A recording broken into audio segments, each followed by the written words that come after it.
This is Tracy Drummond. I'm archivist for the Southern Labor Archives at Georgia State University Library, and I'm here today interviewing Ron Simpson. It is Thursday, the 24th of May, 2018, and we are in Hazelwood, Missouri at the District Lodge, Machinist District Lodge 837 building. This interview will be part of the International Association of Machinists and Aerospace Workers Oral History Project, and I want to welcome Ron and thank him for agreeing to do the interview with us. You're welcome. With me, I guess technically just me, not us. And I just want to say on record a little bit about what we've already talked about, which is that you understand that this interview is going to be made public for use by students and scholars and researchers, but we also hope that our members, union members of the machinists and other unions come and use our stuff to learn more about the labor movement. Yes, ma'am. So good morning. Good morning. And thank you, too, because you were the one I met in 2008, I think, at the first local lodge history project that I did with the machinists. That Yes, was ma'am. about a year after I'd started there at Georgia State. And we, it's been a long time coming, but I finally made it to St. Louis to do some interviews, right? It's only been 10 years. So let me start the way we always do, which is to ask, where and when were you born? I was born in St. Louis, Missouri, 1958, September the 29th. Is your family from this area? Yes, ma'am. Basically, my mother was from St. Louis, and my father was from Wentzville, an area a little further out west of St. Louis. Okay. Do you know how they met? Not really. No? Not really. Okay.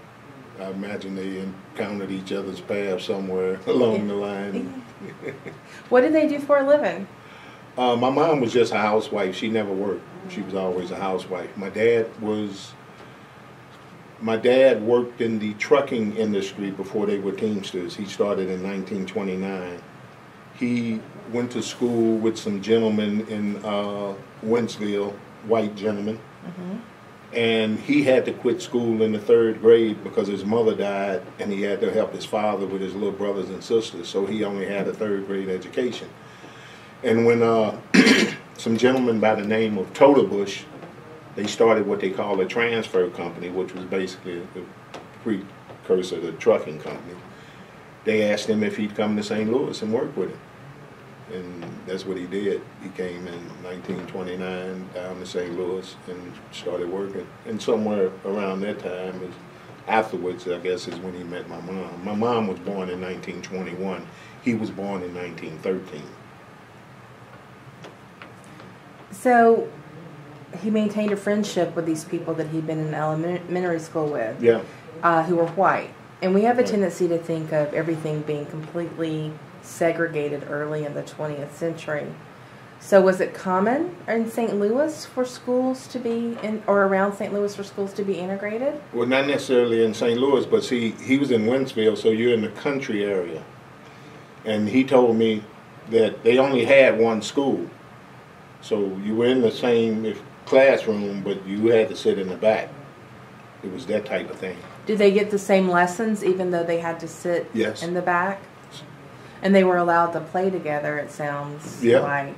Because up there, it's like even now, if you go up there, the attitude of the white people is totally different. They're real acceptance of people. They don't, and I imagine there now, because the area's grown, there's influx of other people, but the people who lived there, they all shared everything. All of them were poor, so they shared everything.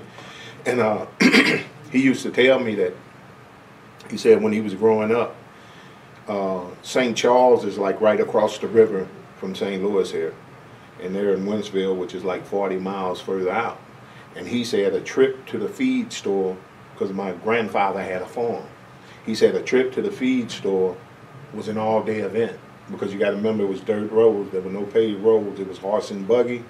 And he said it was half a day down, half a day back. And he also said that they bartered for things. You know, like if my grandfather had chickens and he needed wood, then whoever had the wood would trade him for pigs or chickens and stuff like that. And that's how they did it. So, your father grew up working on a farm then? Yeah. And how many brothers and sisters did he have? He had one sister, Merv, Shay, and 4 brothers. And 4 brothers? Mm-hmm.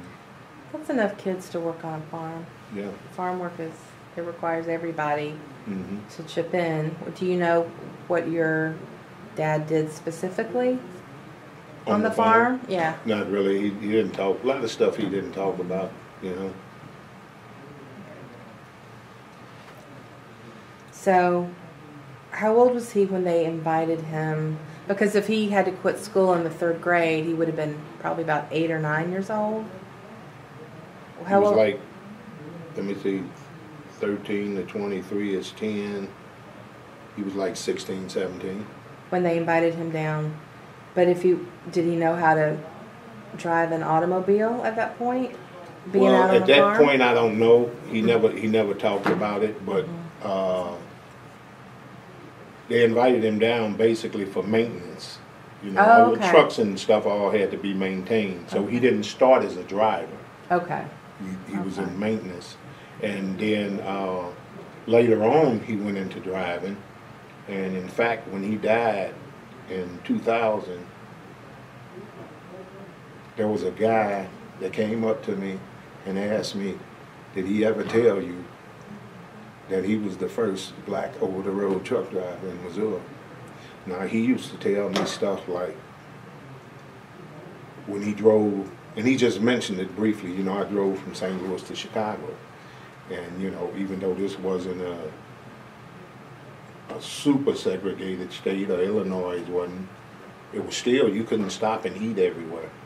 So you had to know the restaurants that would allow you to come and eat. And he said even then you had to go to the back. You couldn't come in through the front. You know, so. And then, you know, I asked him over the years, I said, well, why didn't you stay in the truck driving? He said, well, you got to understand, back then they had no suspension systems. So he said a lot of the truck drivers had kidney and liver problems from the jarring of the truck on the road. And so he said he got out of that and went into mechanics. So as I came up, he was a diesel mechanic. Okay.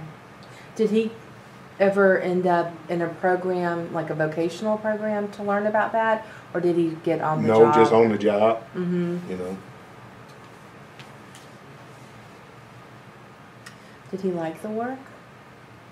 Well, he did. He even tried to get me to go into it when I was young, but some days he would take me down, like when I was in high school, and say we were out of school. And then he'd take me down because he would start all the trucks up for the drivers. You know, the drivers come in, they're already loaded, and they got to hit the road and go. Well, in the wintertime, he would start all the trucks and make sure they were warm for the guys so they could just come in and pull off. And he would take me down there with him, and I'd get in the truck and start the truck, and if it wouldn't start, he'd shoot ether into the intake, and we'd get them cranked and stuff.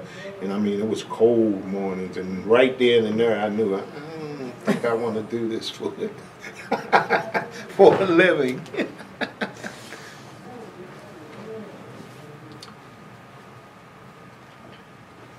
But I did go to school. I went to O'Fallon Tech for automotive stuff, and he thought that, you know, because he kept telling me, I can get you a job down there when you get ready, you know, blah, blah, blah. And I was like, I don't know. And then, so, you know, I'm thinking about going into a shop where they pay flat rate and stuff like that, you know. And you make more money that way if you're good and move fast. And then electronics started coming along. So as I got ready to graduate high school, I had an opportunity to go into the Army and take up electronics, and that's what I did.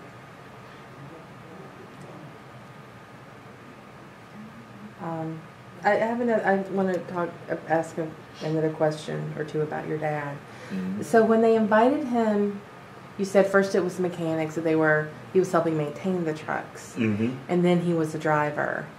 Do you know if he was I'm assuming they had white drivers and black drivers.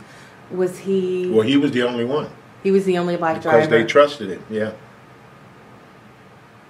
Did they need somebody that could go into neighborhoods that maybe white people didn't want to go into? No, but he told me a story.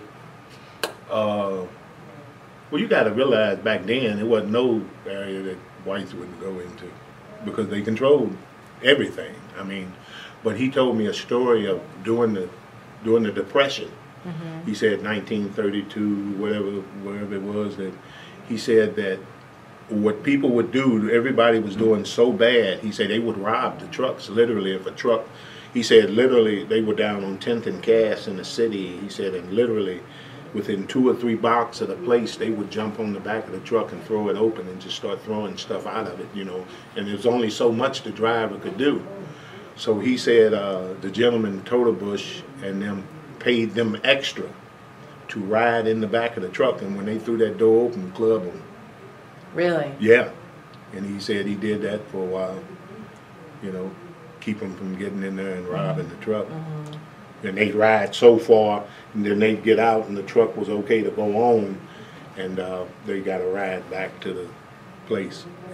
They just rode with it so far through the area where they were getting robbed. You know. That's hard. So in the 30s, he would have been about in his 20s. 20s, yeah. He would have been in his 20s. Yeah. So he was able to have a job during the Depression, though. Yeah, he was working. Is significant. Yeah. And then, like he told me then too, he said, you know, he had a little apartment down here that he used, but then he said he'd go home a lot, and he said that he said people, they never, the Depression never affected them because they lived on the farm, so they always had food, chickens, hogs, you know, cows, milk. Whereas like in the city where my mother lived and grew up, she remembers the soup kitchens, being in the line to get food because nobody had jobs. Well, a lot of people didn't have jobs. He was just one of the lucky ones. So do you know how they were able to stay in business during the Depression? I'm not sure. I didn't get into that conversation with Dad. And after the Depression, he continued to work there for some time. Yes, he worked there until, let me see, Ewald Totebush, the old man, died, and I was in high school. So it had to be 73, 74, he died. And his son took over. He died of cancer, his son took over. And then he died of cancer, like 5 years later. But they had written my dad and another black guy into the contract. I get kind of choked up with them. But they had written him into the contract, so when they sold the company, they had to employ him until he retired. So he worked until he was like 65. Wow. Yeah. That's significant. It is.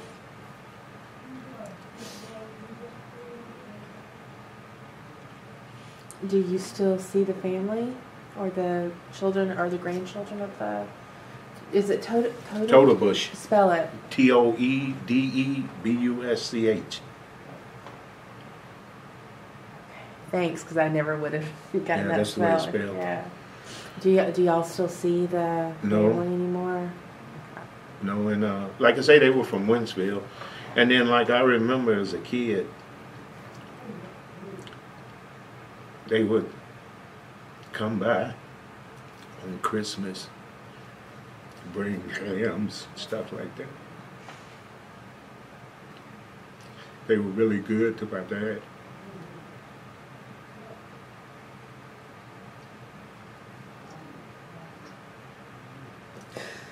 I'm sorry, I get kind of sentimental. He lived to be 87, and He had all his faculties about him. Really a good guy. Kind of hard, but good. He taught me a lot of things that stick with me today. I remember one time when I was a teenager, I was working, and so I come home, I got a bunch of clothes I bought at it was a sale. So he stopped me and said, son, sit down, you know, I want to talk to you. And I said, yeah. And he said, why did you buy all those clothes? And I said, well, it was on sale. They had a good sale going. And he taught me then. He said, you know, a sale ain't a sale unless you need it. Other than that, you just buying something. You know, so I said, okay, you know, kind of like, whatever, you know. And then so he told me, he said, and besides, he said, when are you, because I work part-time after school at a restaurant. And he said, when are you going to wear the clothes?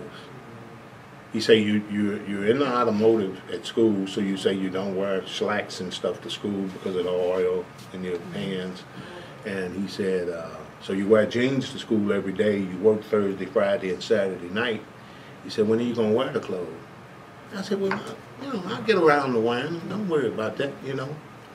And I know it wasn't a week later, I had to come to him. I said, Dad, I need to borrow some money. I need some gas.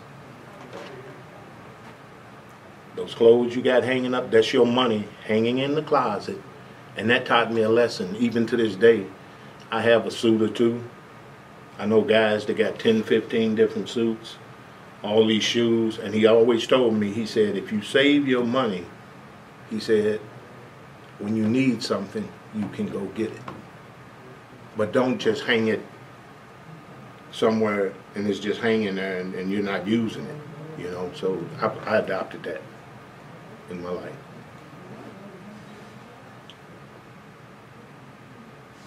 Those feel like really hard lessons at the time. Like when you're young. Yeah, it was. You Yeah, don't because know. I was mad because I had to go get that stuff and take it back. You know, Yeah. which it was a lesson. It was a valuable lesson. Mm-hmm. You know. So I'm that way today. I don't buy a bunch of stuff just to be buying it. Well, what do you know about your mom and when she was growing up? Well, she grew up in the city, and they were basically poor like a lot of other people in the city.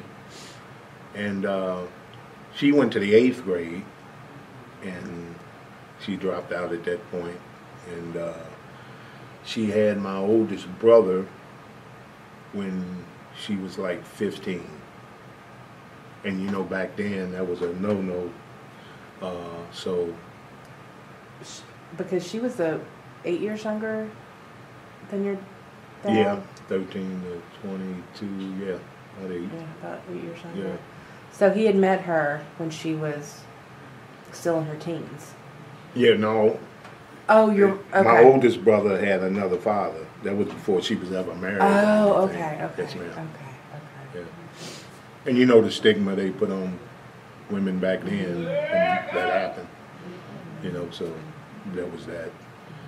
And she continued to live in St. Louis, and you know. Did she have to get a job to?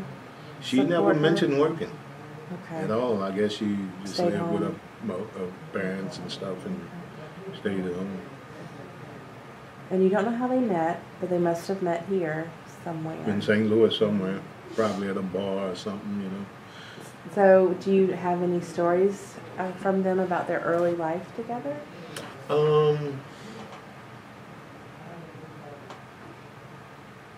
I know Mom used to always say that he would, and Move your hands so we can hear. Mhm. Keep your hands down so we can hear. he was a drinker, but and I noticed this about a lot of friends of mine's fathers who lived around. They'd only drink on the weekends. They wouldn't drink during the week at all. He wouldn't drink, but on the weekends, man, he'd have to be helped in the house, you know. And that's the way he was. And that's one of the things I probably remember most about him that I thought was pretty funny, because I remember that, you know, all the years back. But he on the weekends, he liked his beer. and he'd go out and he'd get sloshed, man. He'd come in. But during the week, he wouldn't touch a drop. And, you know, they raised kids, and he went to work, mom stayed at home. And one of the biggest things I always remembered is he let mom do what she wanted to do with money.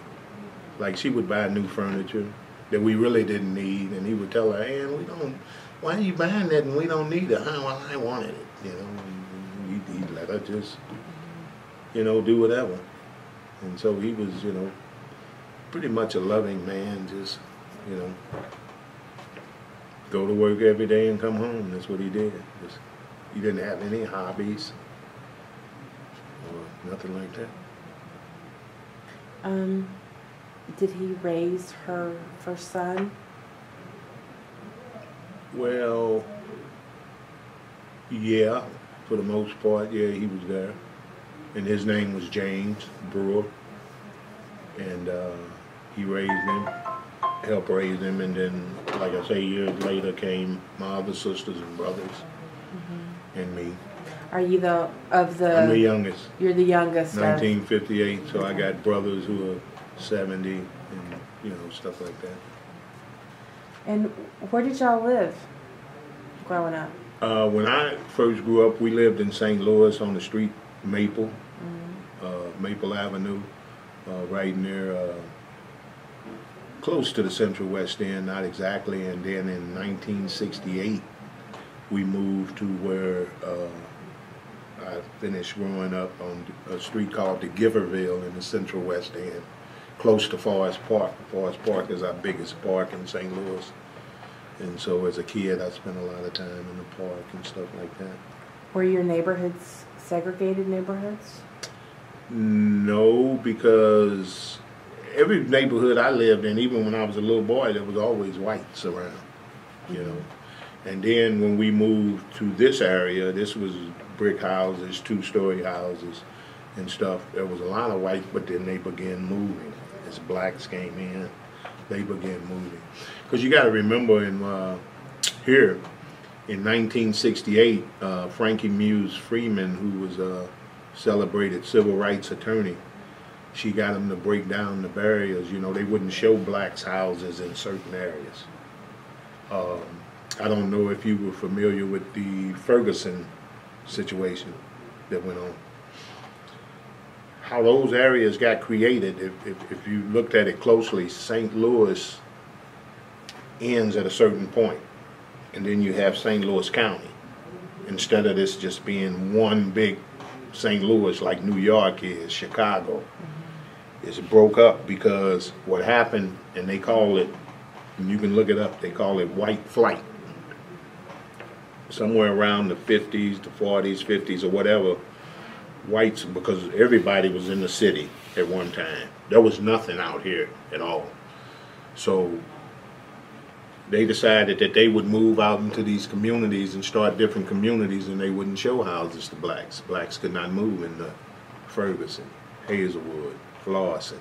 They weren't allowed. Okay?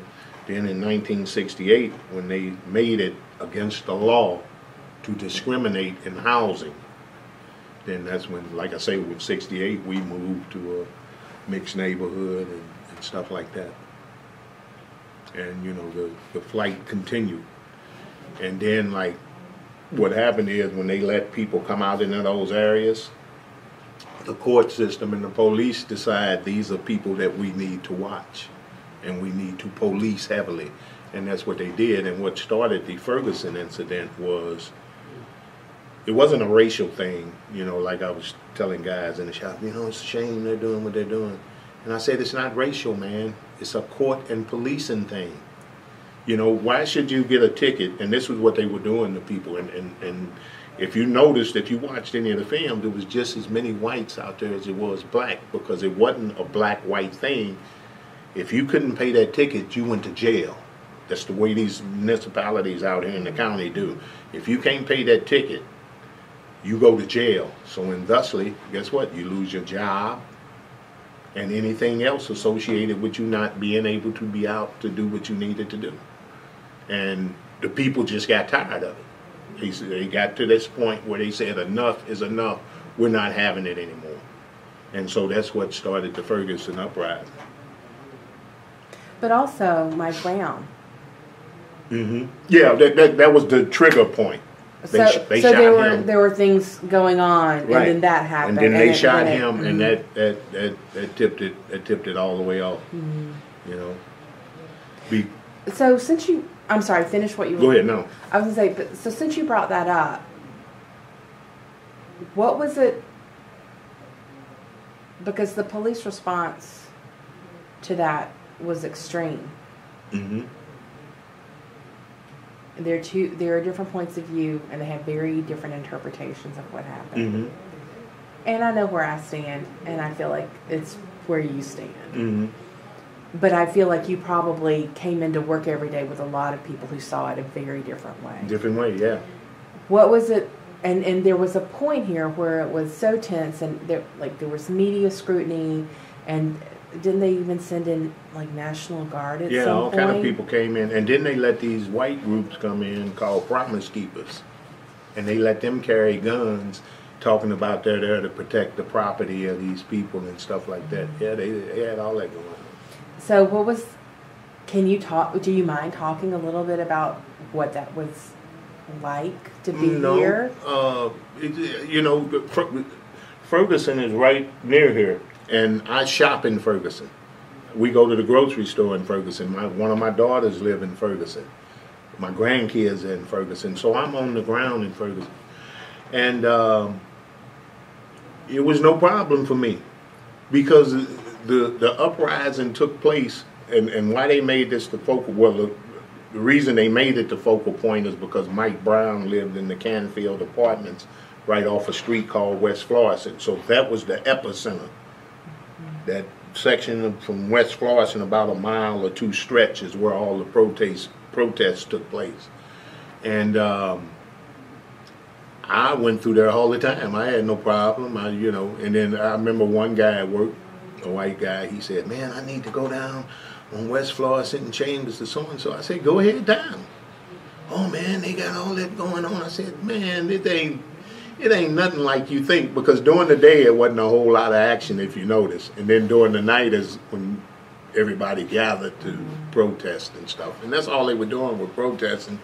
But the police felt, well, no, you can't block traffic and all that, and that was happening. Traffic was being blocked, but I had no problem. And I remember one guy even said, "Man, what happened? What do you do if a race war came down?" A white guy asked me. He said, and I worked with this guy for years, you know.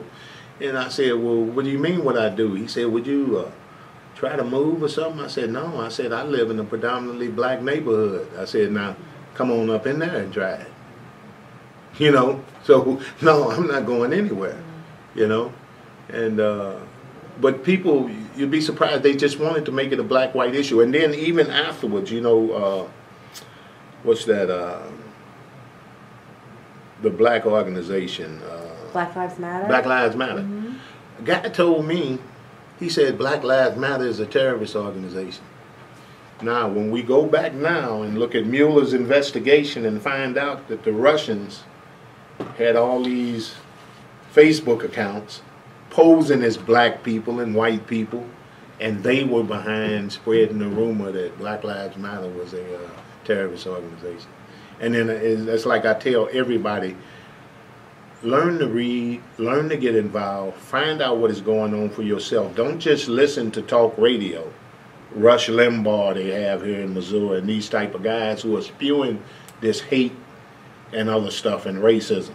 And that's what they do. A lot of these guys and that's where they get all their news from, these right-wing channels, Fox News, all that kind of stuff. I told them, you got to get more involved. I said, in fact, like the ones who act like they don't, the young guys who are in there who act like they don't want to be in the union, because they just don't want to pay union dues, and that's it.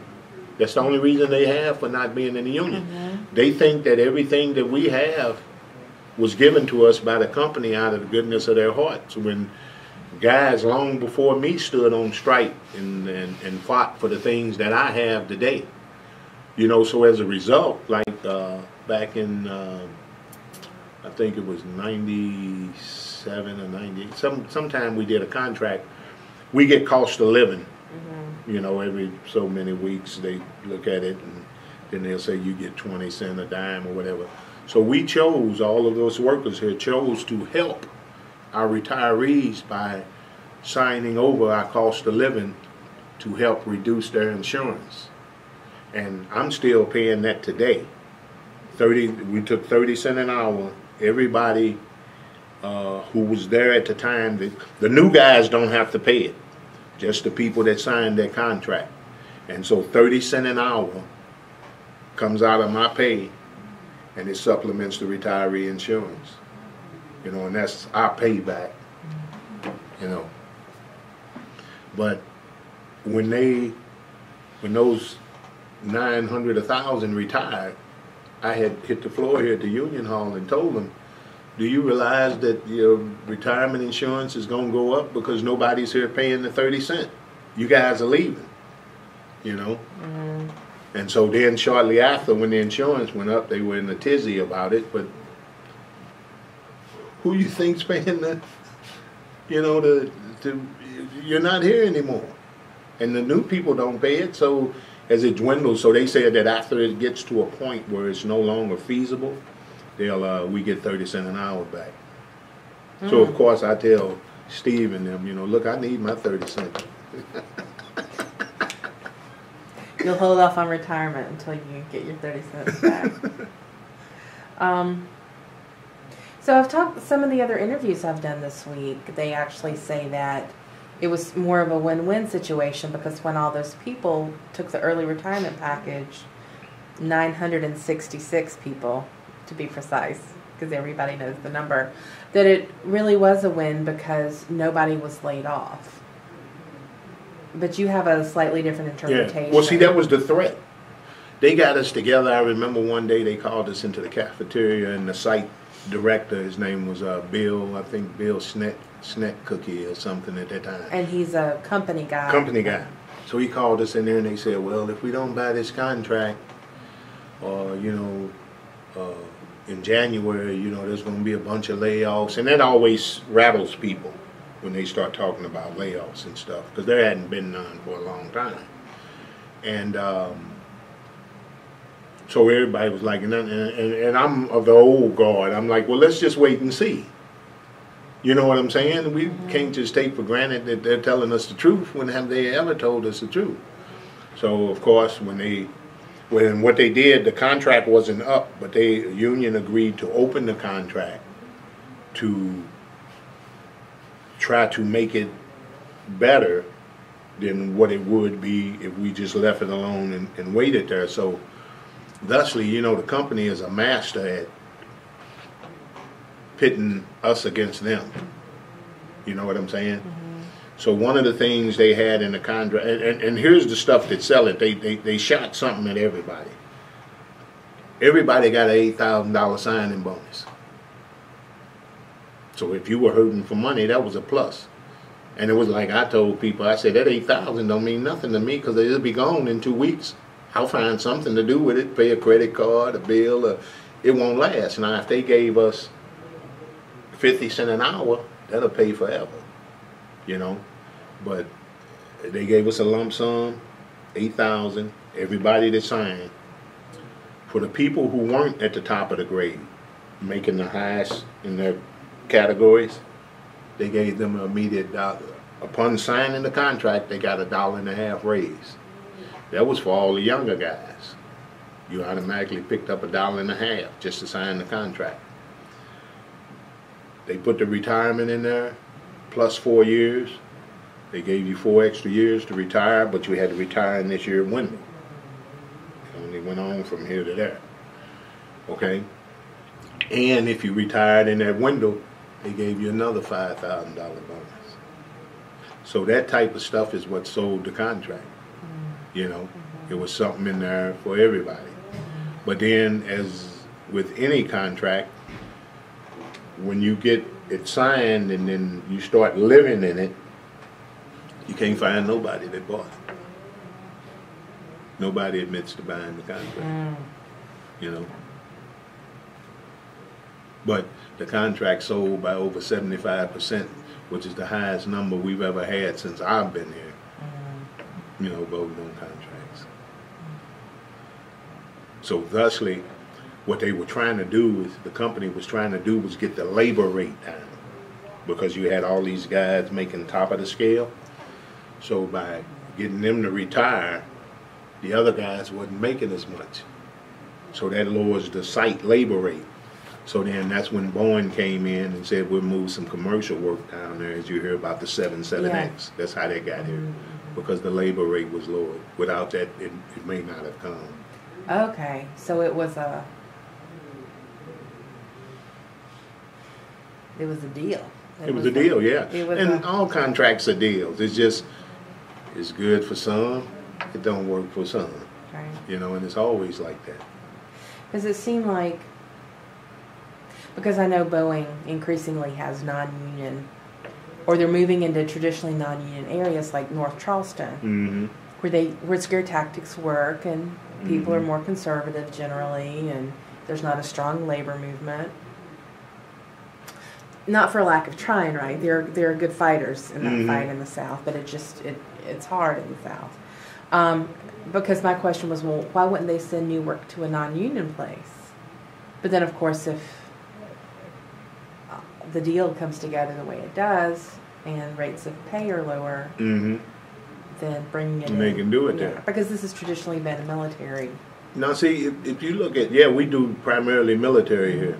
That's all we ever did up until now. But if you look at it, the plants up in Seattle do the commercial, and that plant in Carolina does commercial. Now, they do the same planes.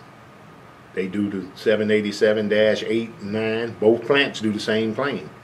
But South Carolina only does the -10, the larger version of the 787. It's only done there. You know, it's not done up in Seattle. So they do that. Say, for instance, they had a labor strike in Seattle. They just transfer that work down in Carolina. You know what I'm saying? Because they're already equipped. Are you saying it's because they're already equipped to do They're the already larger equipped one? to do it, yeah. So that anything else would kind of fit in there. Okay. Well, they do it all. They do the -8, the -9, and the -10 in South Carolina. In Seattle, they're only doing the -8 and 9. Okay. So if they went on strike for some reason, they could always ship the rest of that down there. You know, so it's a win for the company, basically.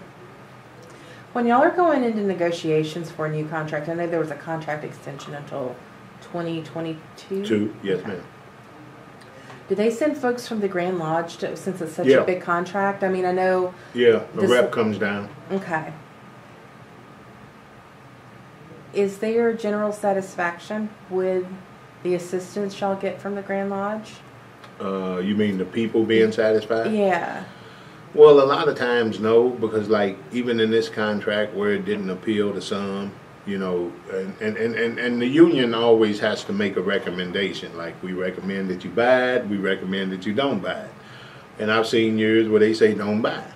Now this particular contract, they said we recommend that you buy it, and I think they were looking at possible layoffs if the contract didn't pass, et cetera, et cetera. So,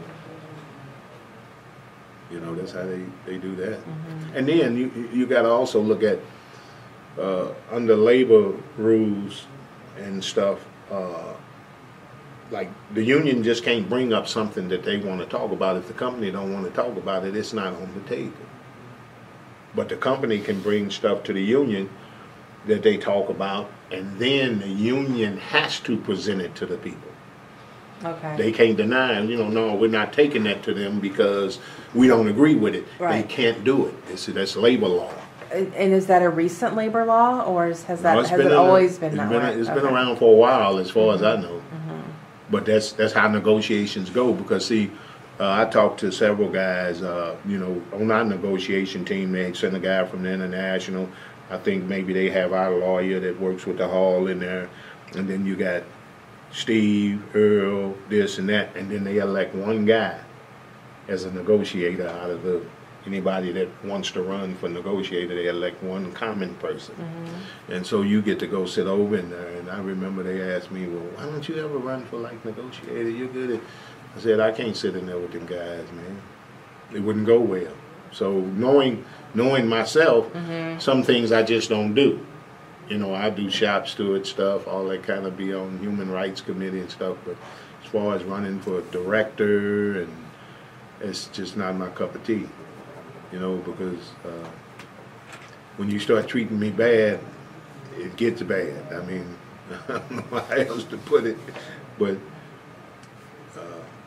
the company hasn't always been forthcoming, you know. Right. They'll say one thing and then do another. And like I say, they always try to create a us against them.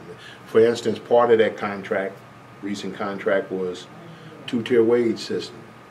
I'm up here making this amount of money.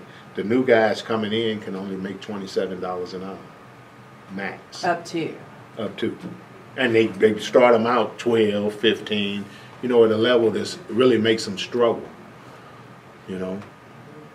Do you think that's intentional? This is intentional, because now you're only making $27 an hour. I'm making 40. You don't want to. You don't even want to deal with me. You know, you making this much money, and then looking at a guy like me who can retire. You know, Right. They'll say, "Well, why don't you just retire?" Because I don't have to. I've got seniority. You know, and then also they brought in these new classifications, like. Around here, you used to have SMARS.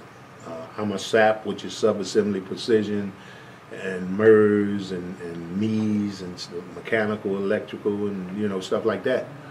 Well, now they got assembly mechanics.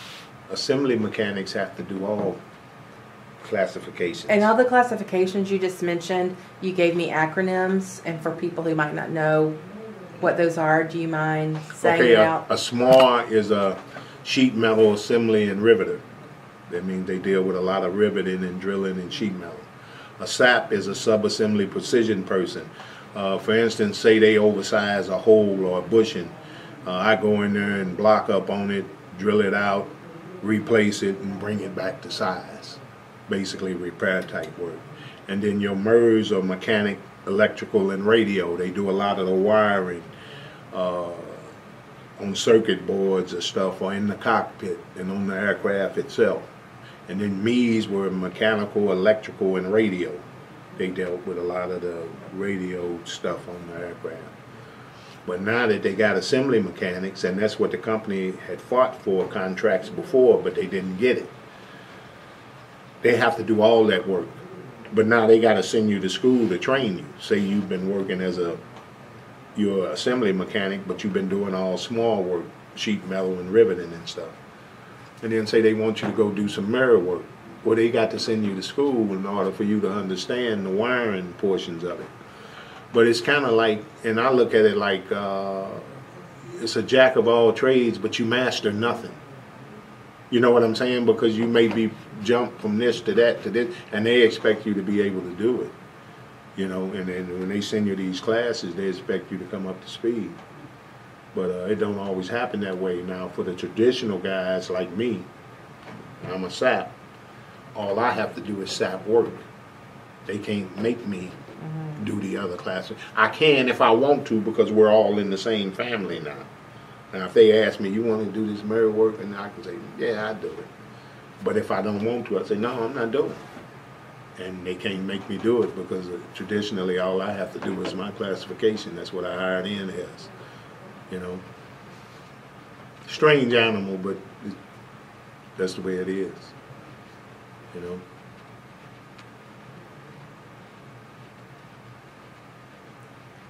So, someone said in one of the interviews I've done this week that they're struggling to get people hired on here. Mm-hmm. That there are a lot of positions to fill and they just can't get anyone in. Going back, what happened back around, I can't remember what year it started, but they had they started a school at the community college, Florissant Valley, right down 270. And it's called Center for Workforce Innovation. And originally, they had run it through the employment office originally. And I'm on a committee called Minority Issue Group. See, I'm a Minority Issue Group member. I used to be the chairman. This group was started by site director John Van Gales, who rose up to be the site director from the floor. He was an expediter. So he was in the union before he became company. So he was pretty much, he had seen, you know, so much go on that he realized that minorities had particular problems that other people didn't have. So he started this group. Is he white or black? He's white. Okay. He's white. And he was a great guy. And he made it where this group was formed, and if you had any complaints, not only could you go to the union, but you could go to the Minority Issue Group, because we covered stuff that wasn't contractual. You know, like say if they were giving this guy a bunch of overtime, wasn't giving it you, all that's contractual. You have to deal with shop stewards and the plant chairman for that. But if it was a thing where this guy just don't like me and he's talking bad to me and I think it's because I'm black, then we'd come in and investigate. And then if we thought there was any merit to it, we had a direct line to his office. And they would open an investigation. And then they would send out the company people in human resources, and they attach one of us to them. So we'd be in the interviews together, because if a union person, a lot of times we notice, and Van Gales noticed this too, if a union person gets in a hearing, an interview, he gonna clam up if he don't see no other people like him in there, because he know they're trying to set him up. They're gonna try to push him into a corner. So that worked out well for a long time, and it even became part of the contract. This supplemental understanding number 10 in the contract, and it specifically mentions the Minority Issue Group and what will take place and blah blah blah. But anyway, going back to the school, they opened the school and they were running it through the employment office, and we were trying to get, you know, blacks in there and everything to get in to try to come in and get some of these jobs, and they just weren't bringing any of them in. And so I posed as a person looking for a job and took my resume in that got me hired here. And the guy told me at the unemployment office that this is for laid off auto workers only. And I was like, that's not true, you know? And so then I went back to John Van Gales and asked him, I said, why are they making it for laid off auto workers? He said, well, we don't control the employment office and who they put in, you know, to come into this program. We don't control who they put in. I said, well, why don't you control it? He said, because we're not paying for it. The state is paying for it. So because the state was paying for it, the state got to do whatever they wanted to do. So fast forward, they opened up a building specifically for Center for Workforce Innovation, you know, and they were taking people in, but again, they were only taking a lot of white people. They might have 20 whites. And the company set up the Center for Workplace Innovation? No, the college did. Oh, the Florissant Valley. But it was still funded by the state. Okay. So you'd have 20 whites come in, 1 or 2 blacks, you know, and that's how it was. And then, like, because I asked John Van Gales, I said, and see, in the past, what they did was they would hire me and say, you know, you want to be a small, they hire you. And then you go through 5 weeks of training, but you're being paid the whole time. Well, see, in this scenario, and that's what John Van Gales and them wanted to get away from, we don't have to pay for it because the state paying for it, they training them. You know, you don't get to come in here and train, they train you, but you're not getting paid. You're just getting the training free, you know. So they would hire in, and it's just disparity. You can just see the disparity. And, you know, I used to tell them, man, you can see the disparity in the numbers. I said, you know, if you go over to, because I went over to one of the classes, and it was like 1 or 2 of us, and the, you know, the room was all white, basically. And so what they ended up doing was they agreed to hire out of this school. We got another company here called GKN, and they agreed to hire out of this school. So, but what has to happen is you have to pass the whole thing with like a 80% or something on your test and all this stuff. They give you projects to work, and you got to pass with 80%. Now, if you don't pass, you out. You don't get no interviews or nothing. And it's like I was telling Mr. Van Gales at the time, you know, he's retired now, but I said, what are we doing with these people who make it so far and then fail out at the end? Are they being recycled around? You know, to take advantage of it? Oh no, ain't no recycling. They just boot it out. So then what happened? They hired people and hired people and hired people. So when they did this new contract with the two-tier wage system and stuff like that, and then you know the production went up for Lockheed on the F-35. Lockheed come here every couple months and hold interviews. And they letting boys, and it's like I asked the guy, Obie Jones, I said, how does it feel to be a training center for Lockheed? He said, what do you mean? I said, you train them, they tear up your stuff, then Lockheed comes and grabs them and takes them out. And who's Obie Jones? He was the site director at one time. He's been replaced now too. He's gone on somewhere else. But I said, how do you just choose to be a trainer? And I said, and the reason you be in a training place is because you want to pay these people $12 and $15 an hour. Well, Lockheed was offering them $25, $30 an hour and giving them $5,000 to move down to Fort Worth. So, like, man, I know at least 20 guys that were right here in the Union Hall said, we going to Lockheed next week. They came to a union meeting. And so Lockheed's been coming in here taking people out of here like left and right. But that's also a machinist union shop in Fort Worth, right? Yeah, it's machine. So that's what happens when you don't pay enough. You know, people will come take your people, and that's what's been happening here. So they've been having trouble maintaining numbers. And then see, also another thing that hurt them was when they let all these people retire. That was years and years of knowledge. I mean, some of these people had hired in back in the 50s and 60s. I mean, they were like 60 and 70 years old, but they knew stuff like the back of their hand. Well, you made the window so tight in a year, and I told Obie Jones this, you can't make the window that tight because you can't transfer the knowledge to the new people fast enough. You know, this window should be at least 2, 3, maybe 4 years. That you retire within this number of years, we'll give you that 4-year retirement, and then But they didn't. They put them all out here in a year. Then they realized we got all these young people who can't do the job. So, you know, they stuck between a rock and a hard place now, trying to find people who can do the work. And so what they did originally on 77X, it was supposed to be strictly new hire people. The traditional older guys like me, it wasn't. They saw that it was going so bad, they turned around and say, we need 50% legacy employees. So now they've been putting older guys on this new stuff, composites and stuff like that, that they haven't really worked with in years and years. How are they gonna compete building the new planes, the commercial plane? Well, they're gonna have to. I mean, that's all you can do. You've got to you got to move forward. They can't just say, hey, we can't do the work. You know, but they just made it difficult for themselves, so to speak. Because the blessing was in my life, and I remember the first convention I went to was in Montreal, Machinist Convention in Montreal, 1992. And at that time, we were experiencing some layoffs because I got caught later on that next year in the layoff. I was off for about 3 months. But I told them, I said, the bad things about layoff is the knowledge transfer.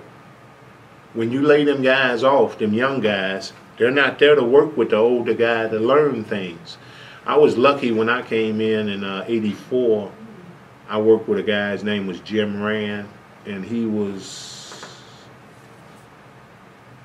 like 63, because I think he worked till 66. We worked together like 3 years or 4 years. And he taught me things that's not in the book. You don't learn at school.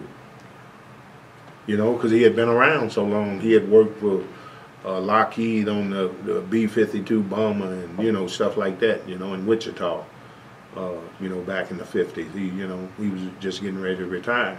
I had the fortune to be able to work with him. Everybody don't get that. you know. Do you think the union would benefit from a mentoring program, pairing up older workers with younger workers? Yep, I've always said that. You know, since the day I first came here, I said, why don't we have a training program here at this home for our sons and grandsons and daughters and stuff?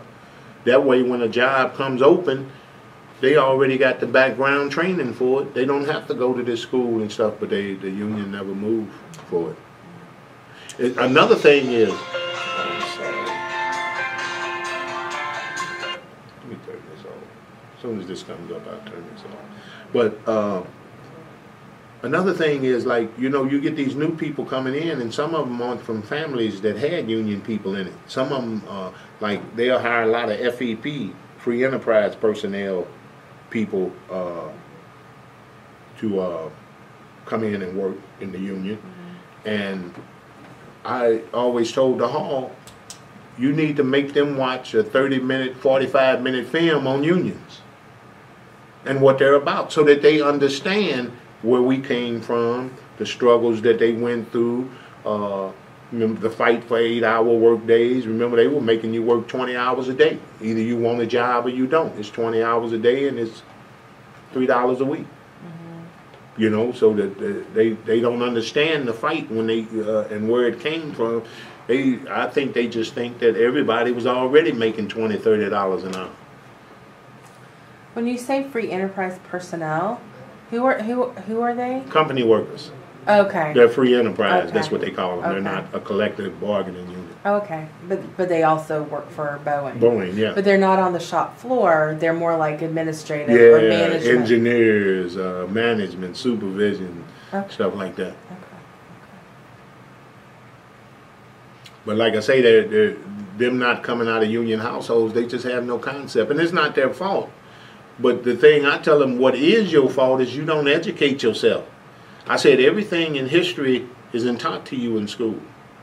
You know, you have to go out a little further on your own to find out what actually went on. You know.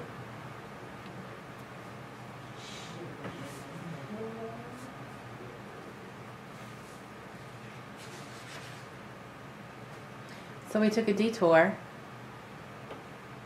Let's go back to when you moved in 1968. Okay. Okay. And you said you moved to a part of town where there was a big park. Yeah. So did your parents own the house they were in before they moved? No, we lived in like a 4-family flat. Okay. And when you moved, We your bought dad a was home. able to buy He was able the to house. buy. So tell me about your move and the new house and. It was pretty good. We moved in the neighborhood. Like I say, it was mixed at the time, and then over the years, all the whites moved out. So I think now it may be one white family that lives on that block in that area. But it's a historical area because all of the houses were built for the 1905 World's Fair. So they deemed all those houses historic, and it's illegal for you to change the facing of them. You can't, you know, like where you got wood, you can't put siding. That's a no-no. But it's a beautiful area. It's a wonderful area. And can you tell me the name of the neighborhood again? It's over near the Central West End. Central West End, in case, is a big area in the central area, but the street is called the Giverville, and that's spelled D-I-G-E-V-E-R-V-I-L-L-E.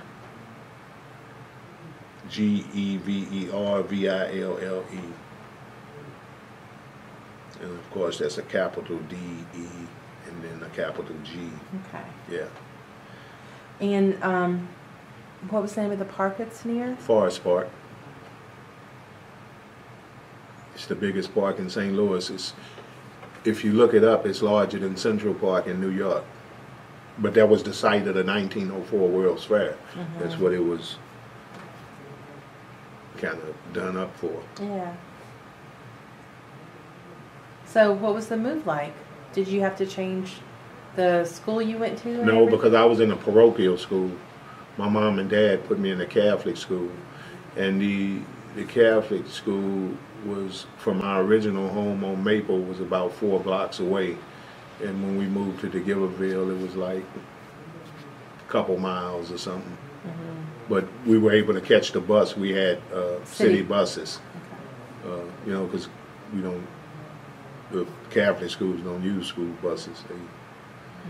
You got to take your kid to school and pick them up and all that kind of stuff. Or either they walk or catch the city bus.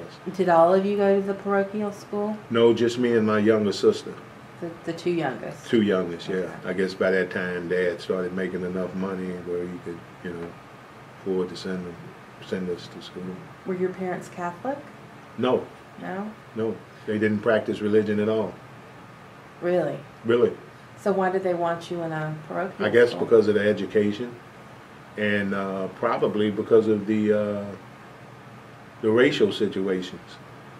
Because in the parochial schools used to be segregated up until 1948, when I think it was Cardinal Ritter. He ended segregation in Catholic schools. He said there'd be no more. And that was for St. Louis? That's for St. Louis. He was Okay. over St. Louis Archdiocese. And so that ended in 1948. And for instance, and you know back then, for a fact, it's been that way everywhere across the country, you couldn't go to any hospital. They wouldn't service black people. So women who were having babies couldn't go to just any hospital. Well, when he broke that barrier down, St. Mary's Infirmary, which was a Catholic hospital, took in everybody, and that's where I was born, you know. So things started changing, and I think that's what they saw. They said, well, you know, if he's in this school, you won't have to go through that foolishness, you know, and, you know, plus get a better education on top of it. Did you like going to parochial school? It was cool. It really was. I mean, the only bad thing is you had to wear shirt and tie, so the public school kids picked at you about that and all, you know. But it's life. Did you go from elementary through high school, or did you only go for... No, in fact, I just went through elementary, and when I got ready to graduate, I was a straight A student. So the school, the church told my mother that we will scholarship him to any school he wants to go to. Quit hitting the table. To any school he wants to go to. And I wanted to take up automotive mechanics, and I could only get that in public school. So I went to public high school. Okay, so it was your earlier education that was in Catholic school. Yes, ma'am. And you said the Cardinal had integrated in 48 the schools, but did you still feel like there was a difference in the way black students were treated versus white students?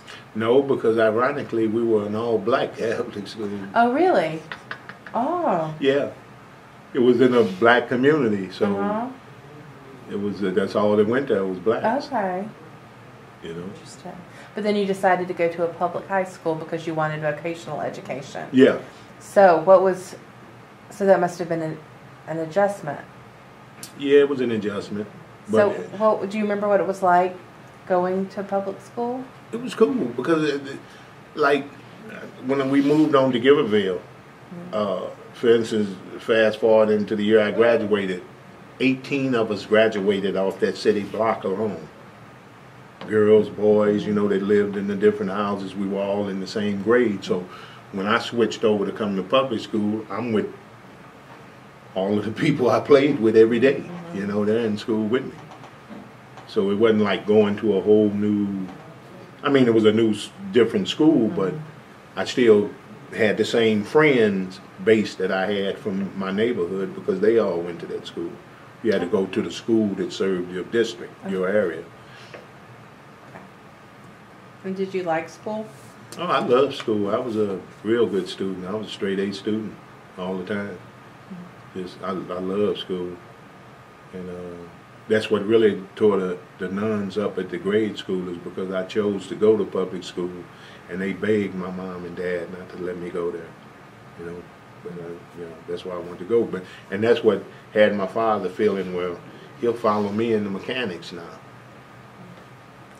now.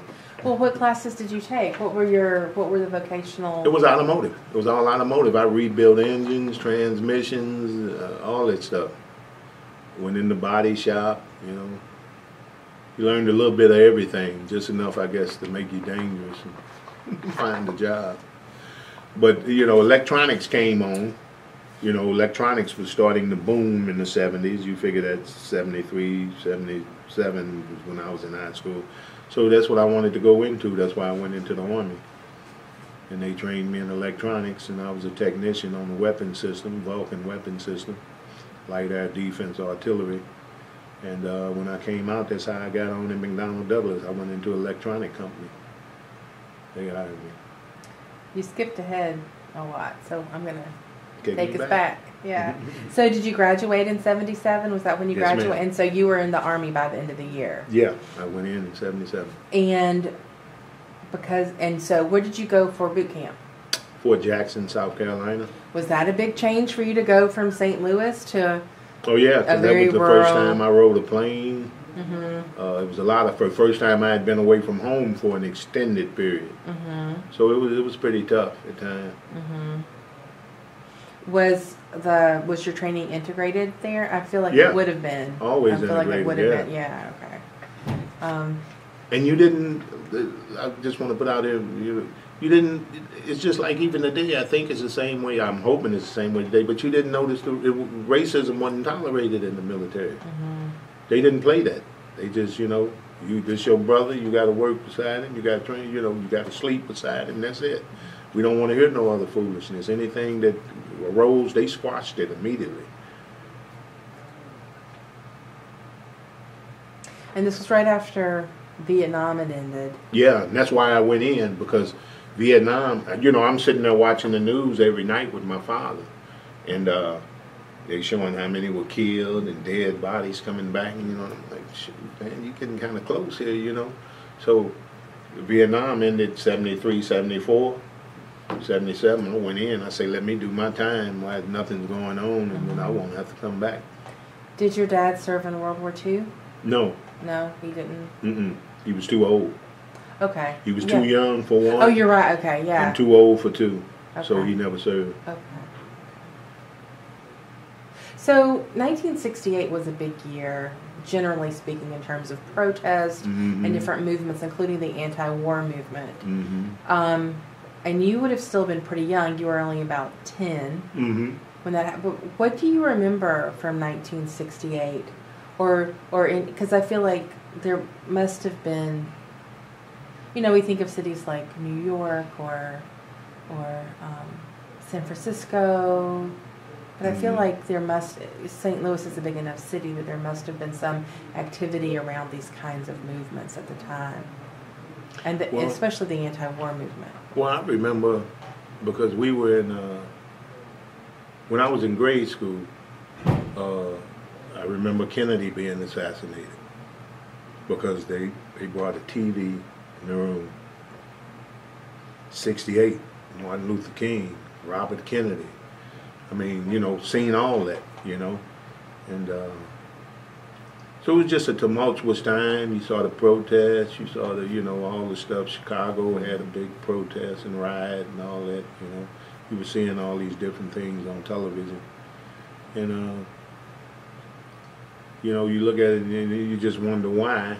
You know, as a kid, you don't know why. You just, you know, see it. You just have to live it, you know. Your parents didn't talk to you about? I mean, did they have No, conversations? other than, you know, they say, oh, that's really a shame, you know, stuff like that, you know, but they never did get into detail about why. I remember it was because when we moved over there, it was a white kid next door, family lived next door, and I played with their son. We played hockey and baseball and stuff together. And my dad always told me, he said, you know, man, I want to tell you this. He said, I know that's your little friend. He said, but one day, he said, when it comes down to you or him, it's going to be you, you know, and that's just the way it was, you know.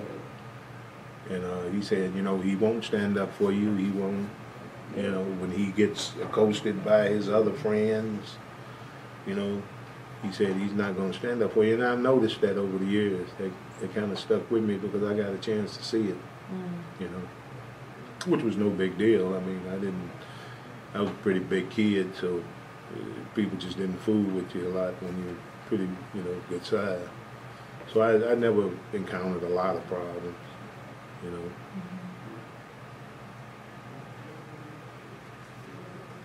So when you went to Fort Jackson?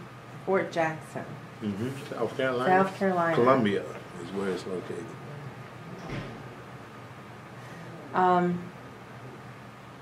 It was your first time away from home for an extended period, Mm-hmm. and you were at boot camp. Did you go somewhere else after boot camp? Yeah, I went to, I had to go do my AIT. That's where I got my electronic training in Huntsville, Redstone Arsenal, Huntsville, Alabama. Redstone. Arsenal. That's where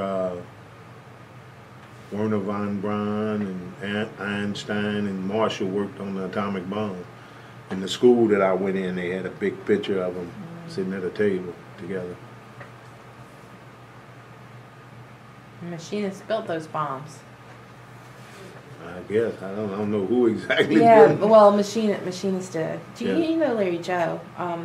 Who was an organizer? Did you know Larry Joe Washam? Who was an organizer for the machinists for a long time?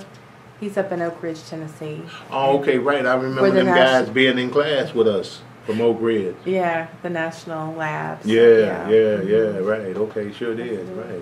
So when you went to Redstone Arsenal, you Mhm. said, and that's where you actually did your Electronic training. So how did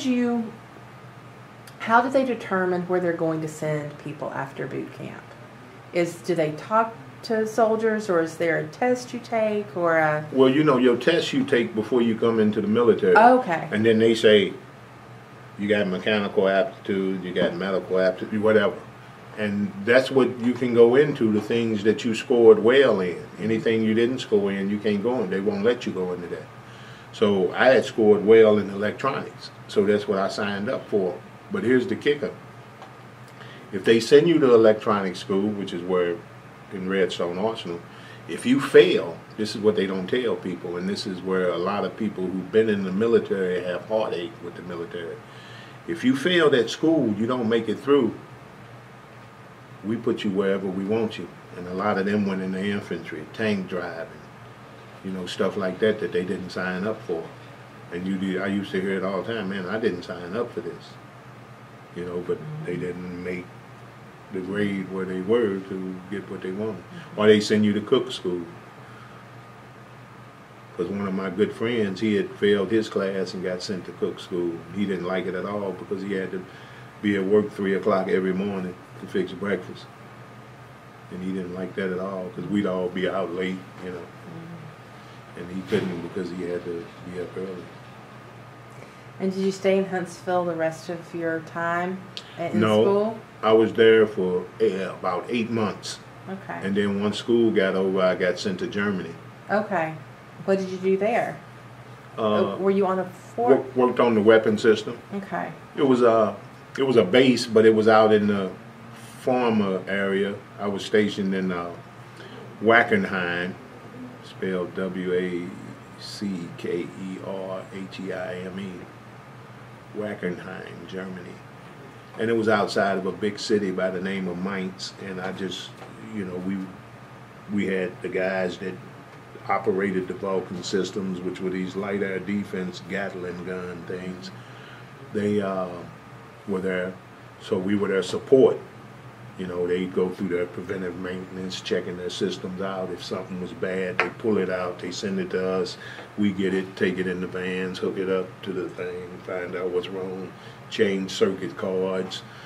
Then later on, you send the circuit cards in, they come back, and you have to take the bad part off of them and replace it, soldering and stuff like that. It was just a constant work thing. Is that where you spent the rest of your time? No. No. How long were you? I spent 2 years there. Did you like being in Germany though? Oh yeah, yeah. When I was in Germany, I played in the band and everything. What'd you play? Were you in band in high school? No. So you learned an instrument while you were in the Army? Well, no. Well, percussion, all you got to do is be able to keep a beat. So when you're playing congas, timbales, stuff like that, you know, all you got to do is keep the beat. And that's what I did. Okay. And, but anyway, a guy I worked with, him and his wife started a band, and they said, man, we like the way you talk. Why don't you come work with us, BIMC, you know? And so, and that created that 2-year thing. And I enjoyed it. I mean, and we got paid. Each of us made $100 a night. We usually played Thursday, Friday, and Saturday. Oh. You know. So you did your military during the day, and then at night we might have practice or something like that. But then on Thursday, Friday, and Saturday night we were at some club, some NCO club, you know, military club playing. Okay, so the military didn't mind you earning a little extra money. They didn't care. Okay, that does sound like a lot of fun. Oh, it was a lot of fun. And like Germany, that was really different from anything you would. Yes, ma'am. So what was that experience like for you being overseas? Well, at first it's scary, you know, because you're going into somewhere, and then you like when you get off the plane, that's when you get the culture shock, that because you don't understand none of the signs you read. You're like, man, you know, what is it even saying, you know? So then you're afraid to go places. You know, when you finally get to your unit, you know, you don't know anybody. They're all strangers, you know, and then they're looking at you, because what the military would do back then is they'll infiltrate basically spies to see who's doing drugs, who's doing that type of thing. So the new guy is always suspect, you know, in the military unit. You know, they look at you like, messing with you, you know. So it takes a while for you to get acclimated and accepted into the group. And then once you do, it's real nice, because then people, you know, you go around with them, you know, to the clubs and different places that they know, because some of them have been here a year or two already, so they know all the ins and outs and, you know, stuff like that. But it's kind of scary at one point, but then you get used to it. You realize it ain't going to change, so you just got to ride it out. Did you have any experiences where you like tried the food or traveled a little to some of the other countries in the area? Oh yeah, I did. See, when we weren't playing, and that was my thing, I said I got to get out and see some other things. So whenever we had a lull where we didn't have training, our recreation center, the Army Recreation Center, always had some kind of trip going on. We're going to go see Falkenstein Castle, or we're going to go to Cologne, you know, for a day. You know, you ride up and ride back, and you got to pay, but you get to go. So I've been on some of those trips. I've been to London. I went to London several times, Paris, Italy, Greece, Morocco, you know, and it was like discounted for us because we were military, so it didn't cost a whole lot, and then I was making extra money with the band, so it was no big deal, you know. So I did a lot of traveling, a whole lot of traveling. Did so much traveling that in 2000, because I used to always tell my wife we'd be looking at movies, and I say, I've been standing right there on that corner, right there. And she would say, you know, I'm tired of hearing about where you've been. So I took her over there. We took 25 days and went over. I had friends that live in London, and so when we flew into London and we stayed with them, and they had already booked flights for us to Amsterdam. We went and spent 3 days in Amsterdam. We came back to London, spent a night.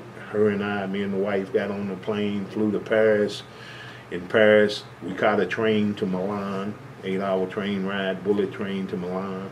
And then, because I had been to Italy before on the bus, I rented a car in Milan, and I drove her to Rome, and took her to Pisa to see the Leaning Tower, stuff like that.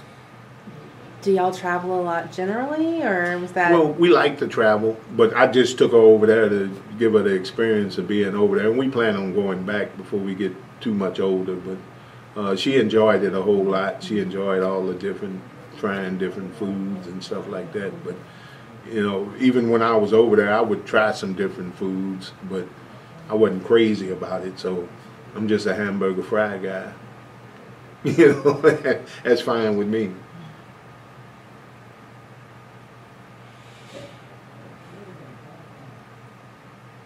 So you were in Germany for 2 years, and you had a band, and you got to travel and see new things.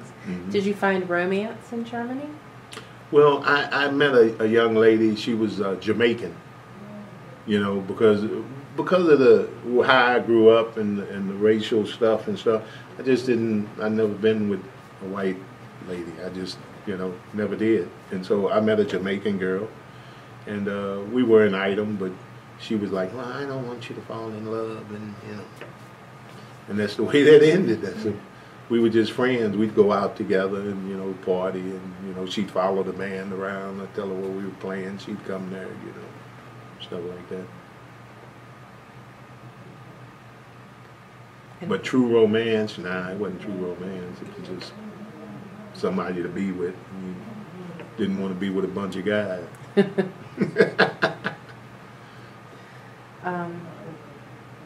Were there a lot of women in the military at that point? Oh yeah, there was women all over, but they were different, to say the least,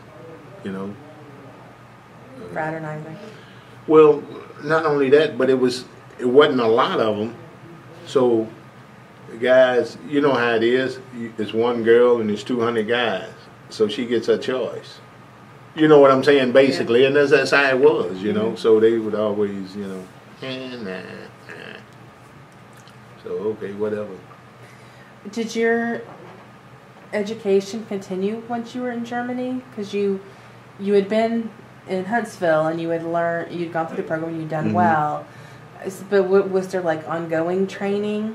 Oh, you always got training in the military. You had map reading and all that kind of stuff. You got to learn how to read the map. So if you ever, get out and you're lost, you got maps. You're able to read them and know how to maneuver through them.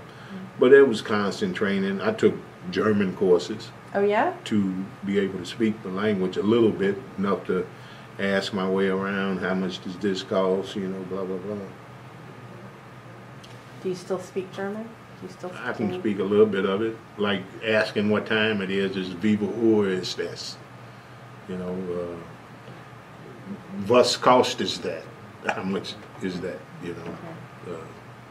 Guten Abend, Guten Morgen, good morning, good afternoon. The basics. Yeah, just the basics. I didn't speak it fluently at all.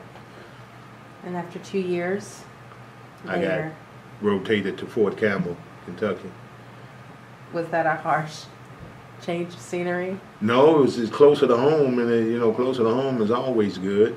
But I got with a group of guys down there, and we all thought we were pretty tough. One was from New York, one was from Washington, and me from St. Louis. We went out all the time together, so they got a wild hair and said, let's go to air assault school, where you rappel out of helicopters, And so, I'm tough. Yeah, I go, And it was a tough training, and we got through it, and we made it. But then after that, the colonel of our battalion, whenever he had some people out in the field, he'd get a group of us, and he'd always pick us three and some other ones. And you'd have to meet on the runway at like 2 in the morning, and you dress out in Russian gear, and to launch an assault. We'd fly that. They might be 20 miles away, and we'd fly out in the chopper, and then 5 miles from them or something, we'd rappel down on the ground, and then we'd force march to them and launch an attack. And we used to do stuff like that. It was a lot of fun. All training. You never had to actually no live ammunition, no, nothing like that. Yeah. It was all training. And how long were you part of that? I was there until I got out. I was there from, let me see, I left Germany in 79. I spent 2 years there. I was in a service total of 4 years, 77, 81. And you got that training at Fort Campbell? Air assault, yeah, it was a lot of fun. Rappelling out of choppers. I love riding helicopters. I tell the wife now, I'd get on the helicopter. I wouldn't get on one. I love helicopters. And what made you decide to leave the military when that was over? Yeah, you just run across so many weird people. I remember when I first got to Germany, I was sitting around, and I talk a lot, I always have. And I'm standing out front and I'm talking to some guys, you know. I say, look, man, I'm not taking stuff off you, you know, blah, blah, I'm going on. And I see this sergeant walk in. I had no idea who he is. And I hadn't been there but a day or two. And then so I'm in the day room watching television and he comes flopping down behind me. And he said, who are you? You know, and I told him, my name is Ron Simpson, you know. And he, you know, where are you from? And I said, I'm from St. Louis. And he said, I hate people from St. Louis.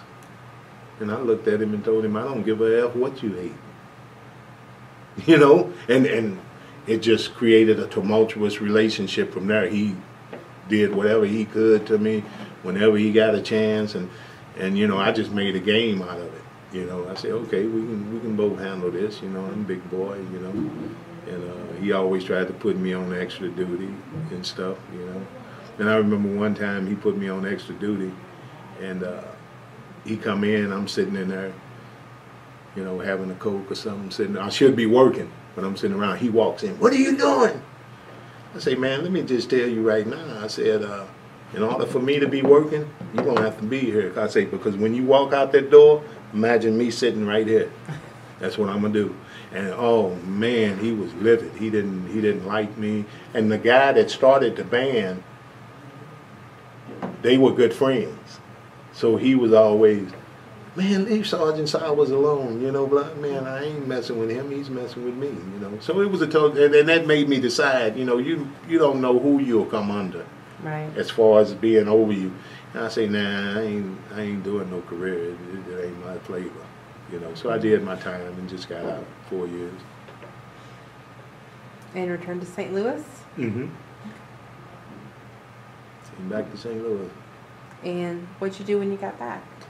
That's when I went to work for the Lumen Electronics company.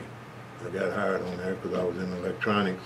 And that's in Fenton? In Fenton, yeah. And where's Fenton in relation to where we are in Hazelwood?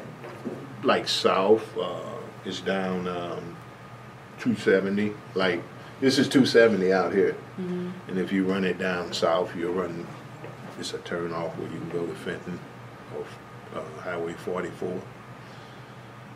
But worked out there, you know, like I said, a couple of years before getting on it. Was it a big? No, it was a shop? small place owned by a guy. It was his private place. He used to be he had graduated from Purdue, he said, and he was an engineer for years and years, and then he decided to open his own company. What'd y'all make? We made whatever he could get the government to let him make. We made some type of potentiometer thing. We used to have to use this machine to wrap wires around the magnet, and then we had to put it in the case where it formed. We had to put silicon down in there to form the outer house, and then we had to test them to make sure that they put out the voltage that we had wired them for and stuff like that. What's a potentiometer? What A does it do? potentiometer is like anything that's got a dial, like, and it's different now because electronics have changed in advance, but in the old days, remember the old radios? Mm-hmm. To turn it up, that's a potentiometer. It's got a thing connecting to a magnet with wires around it, and then it gets louder and louder and louder. Okay. Yeah. It's an adjustable electronic device that's usually used for light control, sound control. In short, they call it a pot, but it's a potentiometer. They call it, you hear somebody in electronics say, hey, give me a pot. You know, that's what they mean, a potentiometer. Okay. Yeah. And about how many folks work there? About 5. Okay, so it was Other than small. he and his wife. Yeah, it was a small place. In the shop, it was 5 of us. And you were there for about 3 years. Mm-hmm. Did you like working there? No, because we didn't have a union. And things were kind of bad, you know. And so guys, like everybody out there was always trying to get to McDonnell Douglas, you know. We put in an application, we sent a resume, you know, stuff like that. Mm-hmm. But it was an okay place, but it just didn't have a union, so the guy was pretty driving type guy. I mean, like, say and see, I came from the city, so he's out in Fenton. I got a long run down 44, and then some days traffic is, you know, bad, and you just late. And he was always on me about being late, you know, and there was nothing I could do, you know, other than leave the house an hour and a half earlier, you know, because you never knew what traffic was doing. Back then, you figure 81, they wasn't giving regular traffic reports. You didn't get that like you do now, you know, television, to know what's going on the road. But it was an all right place to work. It paid the bills, I put it that way. Had you started dating anybody during that time? Yeah, that's when my oldest son was born. He and myself and his mother were never married. Okay. But I had him in 82. He was born in 1982. And so we lived together, but it just didn't pan out. Is that Junior? Yeah, Ronald Jr., yeah. It just didn't pan out, so we ended up separating. Okay. And then I got with my first wife. We got married. Maureen. And then we were together 4 or 5 years, and then we got divorced. And then my wife now, we actually worked together in the same department at McDonnell Douglas. And I was married. She had a fiance. I started going through my divorce, and then her fiance got killed in a boating accident. So that's when I approached her. And it's like I was telling somebody at work one day, I said, man, I said, if they had this harassment thing like they got now, I said, man, they would have fired me. Because I was on her all the time, you know. Because I come up to her and tell her, I said, you know, sooner or later you'll be mine. And she looked at me like, you're crazy, you know. And she finally gave in. But I had a lot of help from the ladies out there who, you really ought to date him, he's a nice guy, you know. And we've been together 25 years now, you know. Been married 25 years. So when you were talking about Lumen, you mentioned that you were unhappy in part because they didn't have a union. Mm-hmm. And your dad, like, you didn't come from a union family, and you had been in the military. Well, I did. Remember, my dad was union. Oh, he was union? Yeah, Teamsters came on later. Okay. When he first started working, there was no Teamsters. Teamsters came later, then he was automatically in. Okay. Yeah. Okay. Yeah. So for instance. So once he joined the union, how would he talk to you about that at home? You just had, a lot of times I'd encounter it, you know, a lot of times when Dad come home, he's tired. Mm-hmm. So you didn't bother, you know, you just, you know, let him rest, you know, blah, blah, blah. And a lot of times when I got involved in union talk, his friends would be over, you know, and they'd be talking about stuff that's going on in the shop. And then I'd ask, you know, what does that mean, you know, and they tell you. And then, like, one of the things I remember, they were over 1977. They voted right to work in Missouri. And they were over talking about it. And I was like, what's this right to work? Does this mean you got a right to have a job? And he said, no, son, that don't mean that. They're trying to kill the union. You know, it's a deceptive term. You know, and he told me that then. But he told me, he said, all of these people who vote Republican, call themselves, and at that time I was just starting to get into the voting process, and he was saying all these people that vote Republican are actually union dues paying union members, and he said they are not going to cut off their nose to spite their face. He said, mark what I'm telling you.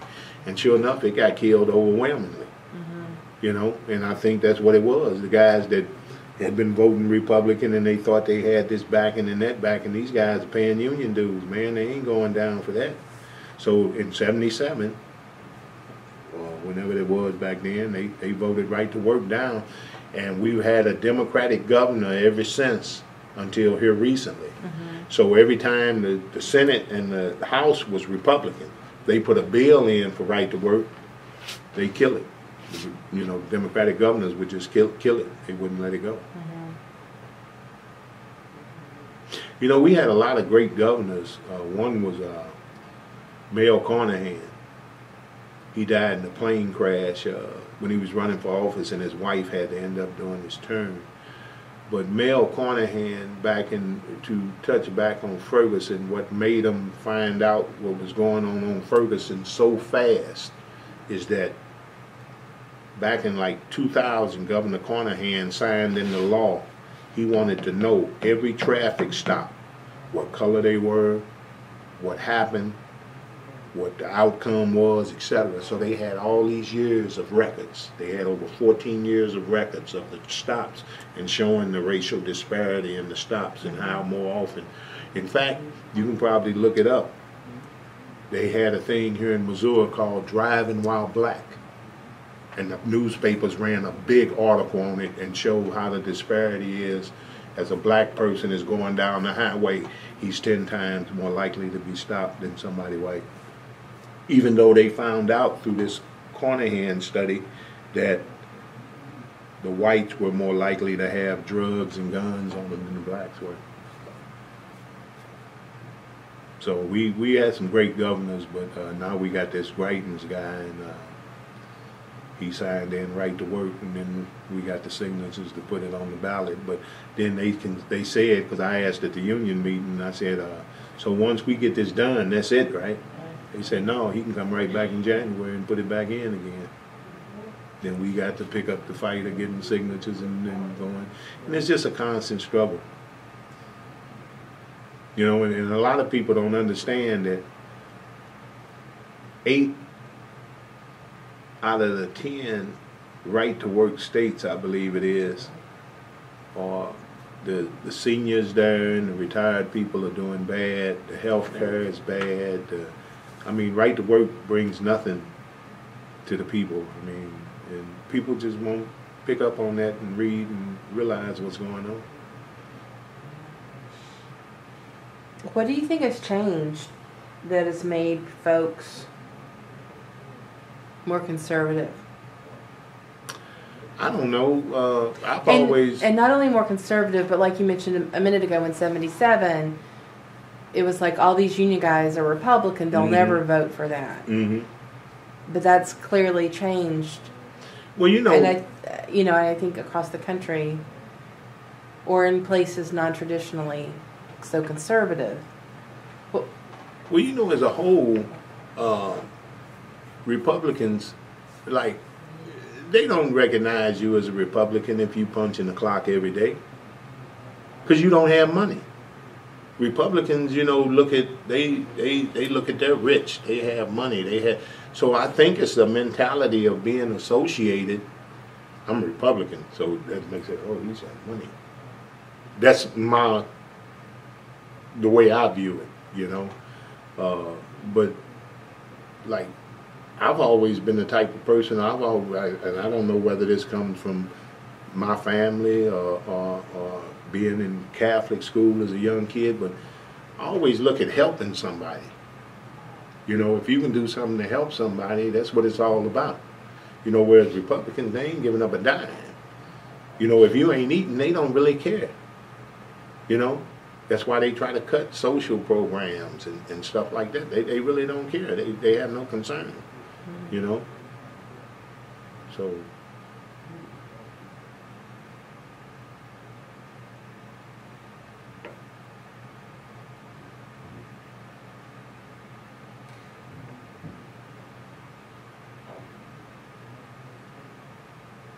Is the union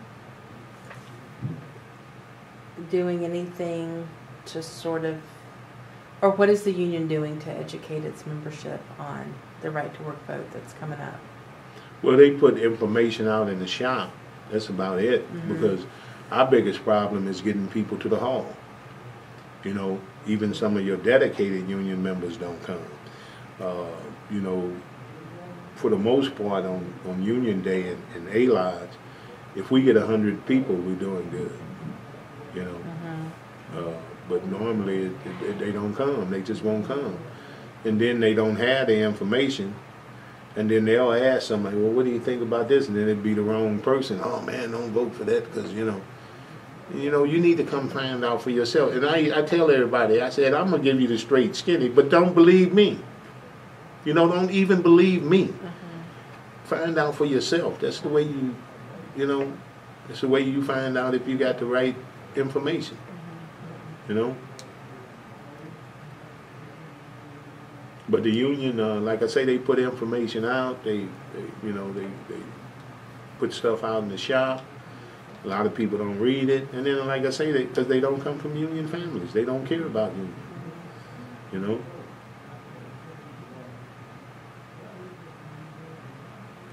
If it's voted in, then Boeing could become a open shop. Mm-hmm. How do you think that would affect the workers there? Oh, they gonna see. I told them. I said, if you let your union go, you'll see what the difference is. I can sit there and tell you what it will be, but to experience it for yourself is the best teacher. For instance, like they could come into an open shop and say, because the union don't have the backing that it has, because now you don't have to pay dues. So then the union can't do all the things they need to do to operate, so that weakens the union. But I told him I'd pay double the union dues to have my union. And that's the way I feel about it. And then the comment comes back to you, well, you make more money than I do. Well, that's just the luck of the draw when I hired in. I'm older than you. But they don't want to hear it. Like you'll tell them, like, when I hired in, I was making $6 an hour. Well, of course, that was back in '84. And that was a $2 raise from where I had come from. I was making minimum wage at the Lumen Electronics. And I say that was a $2 raise, so man, I was hot on, And they tell me, well, I don't want to hear that. That's ancient history. But you came in making $15 an hour and you crying. And like I say, it seems like the people are unsympathetic to anybody else other than themselves. And I think that's the biggest problem, is the I, my, me mentality. Only thing counts is what I think or what I want to do. Or, nobody else, matters.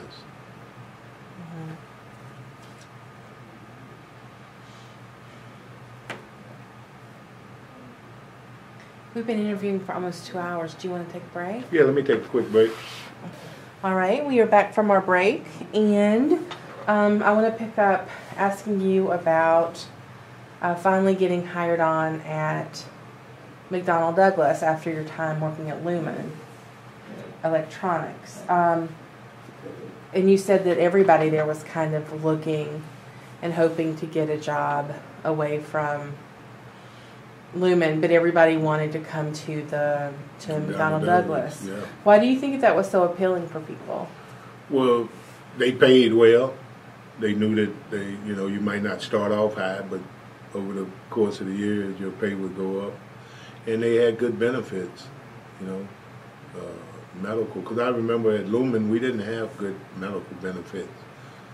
You practically had, I think they may have paid, and I don't even remember who it was through, but if they paid 20% of it, that's all they paid. You paid 80% of whatever services you got.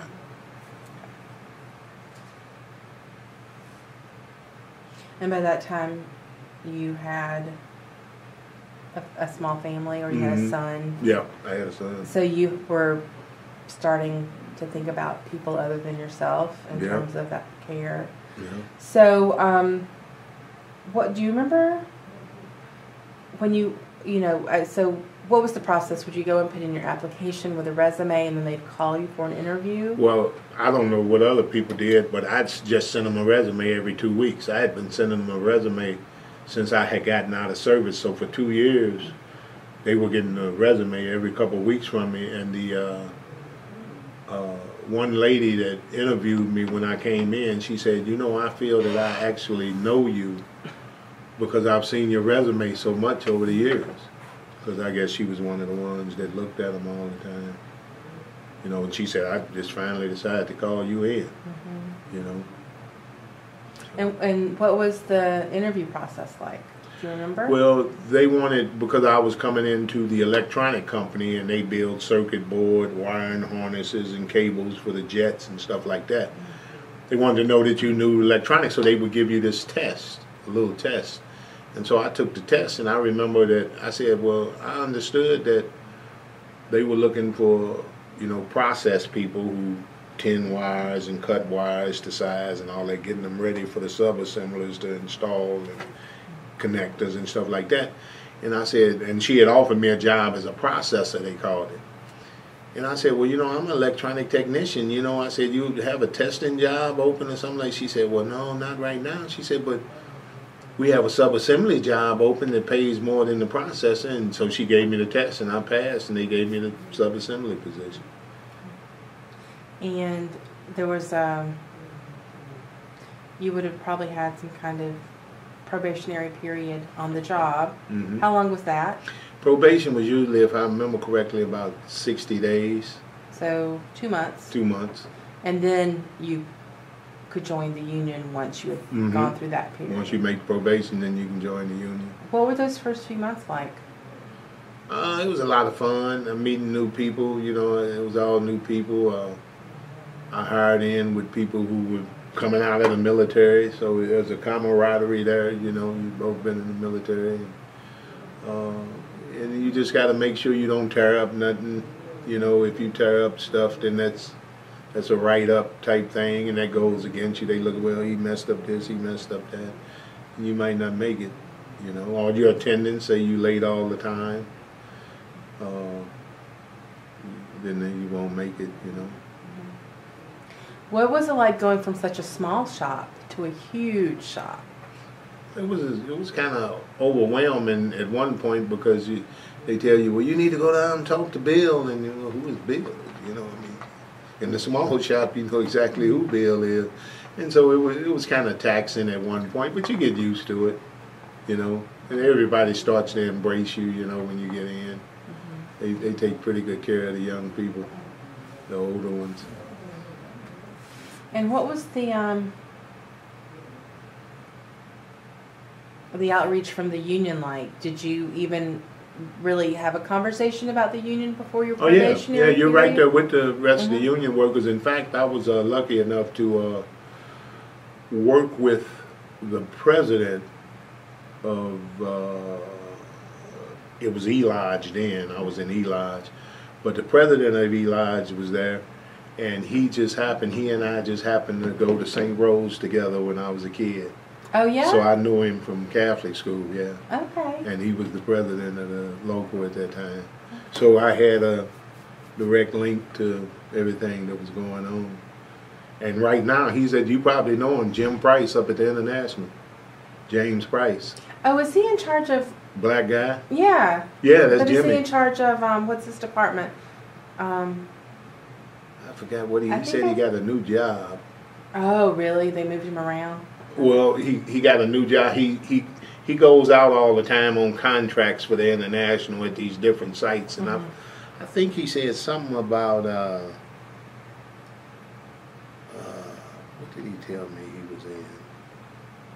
Because I was just at a convention with him about 8 months ago down in Texas.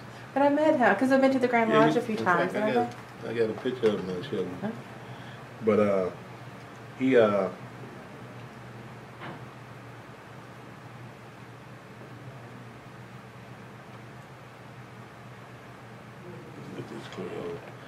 but he like I say, we went to grade school together. So as soon as I walked in, I saw him. Up, man, like, what the heck are you doing here? You know, and then we started talking and everything. But really tremendous guy. I mean, but like I say, that was my connection into the union. He's in the collective bargaining department. Yeah. Does that sound right? Yeah, he's part of it. Here he is right there. That's him. It's Jimmy P. We went to grade school together. Aww. And he always had this knack for, he wanted to climb the ladder and go up. So mm-hmm. he's got the spirit for that type of job. I don't know. Yeah. I think for a lot of folks, they just don't want to be so far from home. Yeah. I think that's hard. Yeah, he's moved up there now, and he and his wife, and bought a new house. He sent me some pictures of it. He got a pool in the backyard. And I told him, I said, oh, you got the pool for so you can invite them guys from the International over and you know, hobnob, basically, you know. I always give him a rough time. But, yeah, but the union was really embracive. I mean, you know, they embraced everybody because they want more members. I mean, you know, that's just the way it is. Was the work really different from what you had been doing? Well, I was a tester, so I was into the end of, hooking stuff up, making it run through its paces type stuff, where on this sub-assembly thing, all I did was build circuit cards. So I'd put parts on circuit cards, solder them in, and that was second nature to me because I did repair when I was in the Army. Did you enjoy the work? Oh yeah, I enjoyed it. Back then we could smoke. Right there where you, ashtray right there and everything, you do your work. But now you can't smoke nowhere. Look, you can't even smoke on the premises now. You got to walk out onto the sidewalk. Really? Yeah, you can't smoke nowhere, in your car, nowhere. Really? So, yeah, it's quite a different place. And sorry? But I enjoyed it. I mean, it was good work. It really was. And you joined the union as soon as you could. Mm-hmm. And how long were you there before you ran for shop steward? Well, that's another story. What happened was, I really had no intention of being a shop steward or anything like that. And what happened was a guy, they had van pools out here, and McDonnell Douglas used to provide them, but now they do it through a van pool company that provides the van. But they have a driver, somebody applies for the van, we need a van. We got this many people coming from this point, these are going to be our pickup points, and then they approve the van, they give it to you. Well, this guy that used to drive our van, his father passed, and so we took up a collection for him. Well, he had been moved to second, so he wasn't coming in till later. We got off at 3, he wasn't coming in till 3:30, and then he was even later than that. So I was in the break area and waiting for him to come in, and my supervisor came through. What are you doing here? I said, I'm waiting on Ernie. We took up a collection for him. I want to give him this money, his dad passed. So he kept on going. Well, the next morning he wrote me up for being in the building 30 minutes past shift. And I thought he was joking, and he was serious, and he wrote me up. And then when I looked at the rules, you can't be in the building 30 minutes past the shift, or before the shift. So you have to clock out and get out. Okay. Yeah, within 30 minutes. So, I told him, man, you got to be kidding. So after that, I decided I'm going to run for steward, and I'm going to make their life as miserable as I can make it. And that's exactly what I did. That's exactly what I did. And how long had you been there? Because you went to work there in '84. I had only been there about a year. It may have been '85. So it was pretty early on. Yes, ma'am. Okay. How long were you shop steward? I was shop steward over there until... You said for about 25 years. Yeah, but see, I came from over there, and I got laid off. Yeah, that's when I was shop steward till '93. I got laid off in '93. I was off 3 months. And while I was off, I went to truck driving school and started driving trucks. And UPS picked me up for the winter season. And then 3 months, about a month into that, they notified me to come back after the 1st of January. How did you like working for UPS? I didn't. It was a truck driving job, and I had to pull double trailers and stuff like that. Mm-hmm. And you got to get out and set the dolly up manually and then back up onto the dolly and shove it under the other trailer, and you got to do it whether it's rain or sunshine because you're on time. Right. To get somewhere. And you said, though, during winter season, so did you have to drive it in snow? No, luckily it didn't snow. Okay. Didn't snow. So you got a call to come back after, and then when did they bring you back after layoff? Did they bring you back in at the same rate of pay that you left? Like, are all of your benefits and everything in place? You come back in the same place. But when they brought me back, and see, I got laid off from the electronic company, and then when they brought me back, they put me into Missiles, which is right down the street from the electronic company. Is that a different lodge? No, it was. Still Well, E- yeah. E I was lodge. out of E, so then I got put into, I think it was C or something. It was another lodge. Well, when you say missiles, the work was really what was that work like compared It to? was similar. It was harpoon and slam. You know, these missiles they shoot at ships and stuff from planes, and it was a similar type work. You had to do some drilling and some wiring and different stuff like that. And when I first got over there, they put me on pressure test. All the missile bodies, you got to air them up and pressure test them. They got to be able to hold so many hundreds of pounds per square foot of pressure and stuff. So I pressure tested a lot of missile bodies and stuff, and then I got into drilling the wings and fins. I don't know if you ever seen a film of a harpoon. They'll shoot it off the ship, and then it gets in the air, and you see these fins flip out. I was making those. Okay. Yeah. Did y'all assemble the final version of a missile?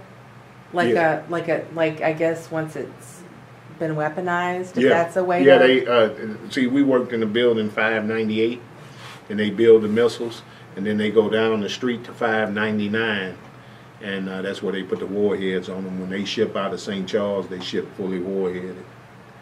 Okay. Yeah. I didn't do that work, but I did the missile body stuff. Is that a more high level clearance once you get to Yeah, that? yeah. You gotta have that secret work? clearance. Okay. Yeah. So if you were brought back based on seniority, is it seniority across the company or seniority by lodge? Across the company. Across the See, company. The company's been fighting to get seniority by department. Meaning that if your work go down in this department, they can lay you off. Whereas now, if the work goes down in this department and they need to lay somebody off, they got to get whoever's at the bottom of the list. He might be over here. So they've been fighting a long time to get that. So how was it that you ended up in a... Well, I guess you'd been here a while when they laid you off. You'd been here about 10 years when they laid Well, you off. no, 92. 92, 8 years. 93, 84 to, yeah, about 8 years, right about 8. Okay. And then I guess it's just wherever the work opens up that they start filling. Well, this is what happened. Instead of me going back to my old building, they put me down in missiles, but later on I found out why. Okay. The guy said, I said, man, how did I get down? Why didn't I go back down the street? He said, well, what happened is, he said, I had a requisition in for, an assembler. He said, and it was you and it was this other guy. And he said, so I didn't know either one of you. He said, so I called Gary Carmichael, who was my old supervisor. And he said, I told Gary, hey, this Ron Simpson that worked for you. He said, tell me something about him. Gary told him I'll give you $2 million for him. To keep him? He said he'd give me $2 million to keep me. And so he said, I just took you. So. That's a nice compliment. Yeah, it really was. Did you have to have some sort of like training for the new position? Well, since it was a little, it was different than what you'd been doing. Well, you go through on the job training with the guys who are there, and it's simple enough. They tell you what to do, show you where the stuff is, and you just do it. It wasn't bad. I didn't have to go to class or anything, no. And did you stay? Were you still in the same? You said it was Sea Lodge. Sea Lodge, yeah, it was a different line. And how long were you in that position? Once you went back in 93. It was 93. The next year, a guy that I had worked with in missiles, his name was Ralph Walker. He's retired now.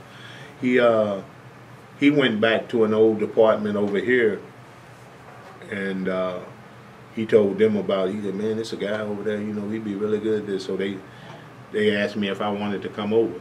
So then I transferred over here. To which department? 168A, where I am today. Okay. And that was in 94. And which lodge was that? A, A lodge. and that's why I'm in A now. And I've been there ever since. Since 94. Mm-hmm. Okay. Wow. Yep, I've been in the same department, doing the same type of work For since 24 '94. years. Yes, ma'am. Whoa. But if you were here in 94, then you were here for the strike. Yes, ma'am. Tell me about that. Well, one of the things that triggered the strike, like I say, we were E-Lodge. We were an electronic company. And so what they had did prior to the strike is they sent a lot of our work. They took the work from us and sent it out to Mesa, Arizona, to basically a non-union facility. And the union was all upset about it and everything, blah, blah, blah, because that's what caused me to get laid off, is that reduction in work. And so So would the work go there to be finished, or would it go there to be worked on and then come back? it would go there to be worked on and come back, but everything that came back needed to be reworked. They weren't doing it right. So the union and the company was back and forth about this work being sent out there. So that, like I say, that was 93 after I come back, and then 94 I come over here, and then they had these guys, they hired them in. One's name was Herb Lanice. The other guy was an ex-priest, I forget what his name was. But as the negotiations were going on, you know, of course the news is always, well, what's going on, blah, blah, blah, blah, blah. And Herb Lanice stood and looked right in the camera and said, we knew that, because they closed down Building 500 where I worked originally. They said we knew closing Building 500 was a bad decision because all the work they sent out there was coming back and needed to be worked. He said, but we had to teach the union a lesson. And that's what prompted the strike. The union said, that's it, we going out. We're going to walk.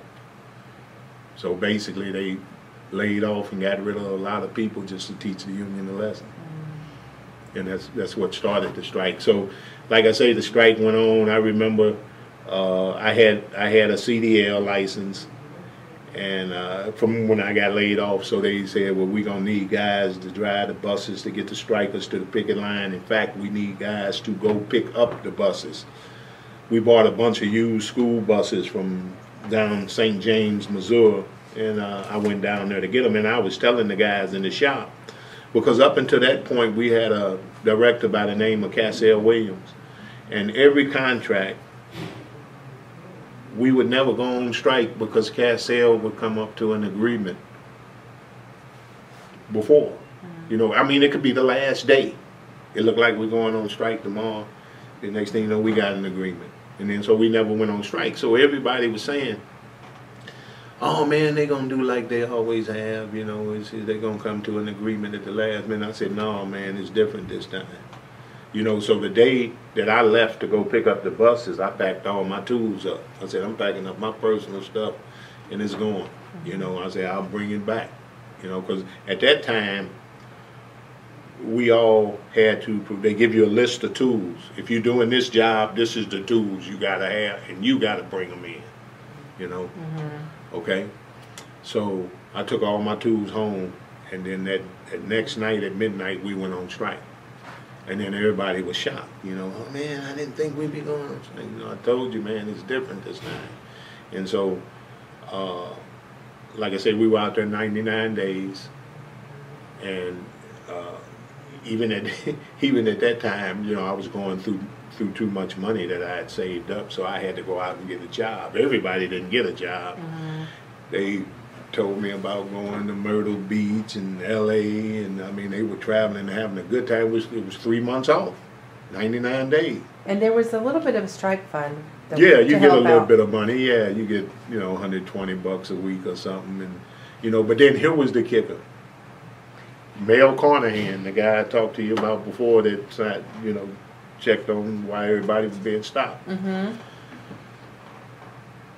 Herb Lanice, again, running his mouth to the news, came out and said, they said, well, are you slipping schedule? Now that, you know, because they were bringing in replacement workers. from California and everywhere. They bringing scabs in, basically. So the news guy asked him, he said, "Are you slipping schedule?" And he said, "No." He said, "We haven't missed one schedule at all." Well, Carnahan had his people look into the stuff here in Missouri, and the rule was, if you replace striking workers and you're not missing schedule, you have to pay them unemployment. And we got unemployment. And they say that was the first time in history striking workers got unemployment because this knucklehead opened his mouth. And that was the greatest thing, man. The company was livid. They were livid. Because it was still McDonnell Douglas. Yeah. It wasn't yet. Yeah. But that happened a little later. They were livid that they had to pay striking workers unemployment. And how many workers were there at the time? It was like over 3,000. Okay. Yeah. So they had to pay unemployment. Yeah, to all those yeah. folks. We just, because they gave us extra money in our pockets. Because by then you had married Lisa. Mm-hmm. And had, 6 kids between you? Yeah. But she also worked there. Yeah. So you were both laid off at the same time. Yeah, we got laid off at the same time, but then see, we got laid off in '93, but she never came back. She got called back later. I mean, I got her rehired on, and then another layoff hit, and she went out, and she just chose she didn't want to come back anymore. You know, she was tired of the back and forth. So you said you did a little side work. Yeah. So you were getting a little bit of money out of the strike fund, and it was like a 3-month strike. Yeah, it was three months. So you were getting a little bit of money from the strike fund, and you ended up getting unemployment for part of that Yeah. time. And I had a job. And you had a job. So what were you doing? Brush hogging landfills. The guy needed somebody to cut grass, and I said, "Well, I can do that," you know. And so the guy hired me. And you got a bunch of landfills around here, Milam over in Illinois, Chain of Rock right across the river, and the one out here at West County, you might have seen it on the news. They got a fire burning underneath of it, and it's got radioactive material in it. How did a fire get started? From the radioactive material, they think, and the EPA has been monitoring it, and the people around there are complaining because it's. You probably see it on the news. They've been talking about it for. Yeah, I don't watch the news. Oh, okay, right. I remember you telling me. I don't have cable, so I don't see the news, but I'll look into that. Yeah. Because it's called West County Landfill. Yeah. St. Louis County. Okay. And look it up. They got a fire going under there right now, and they've been monitoring it, talking about it. It ain't gonna get out of control. But the people who live out around there are really worried. Radioactive material is serious business. And I cut out there, but that hadn't kicked off then. Right. Back then, that wasn't a big issue. Right. And it take you about a week to cut the land, and you just go around in circle and circle. You dragging this big 3-wing cutter. You've seen them, before. And so that's all I did. Okay. And it gave me extra money, kept me from using the little money I had saved. Right. And it all worked out. How old were your kids around that time? Were they all like in their teens by then? Yeah, but let me see. Delando, when Lisa and I got together in '92, he was 16. So by then he was like 20, 22.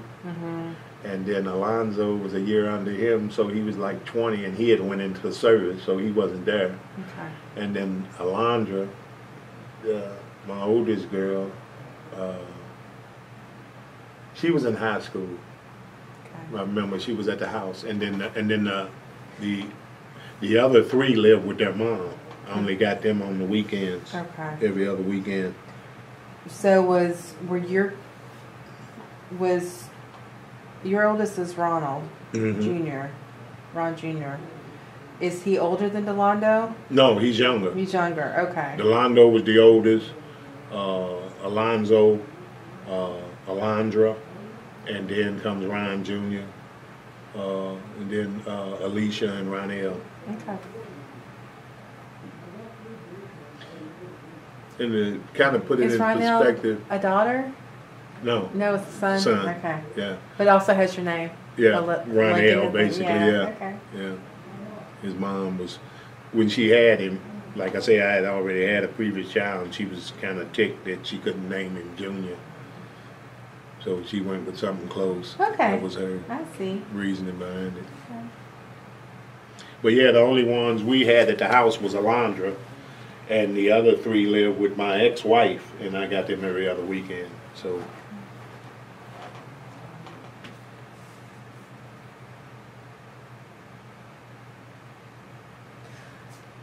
So you were still taking care of for the kids. Yep. Okay.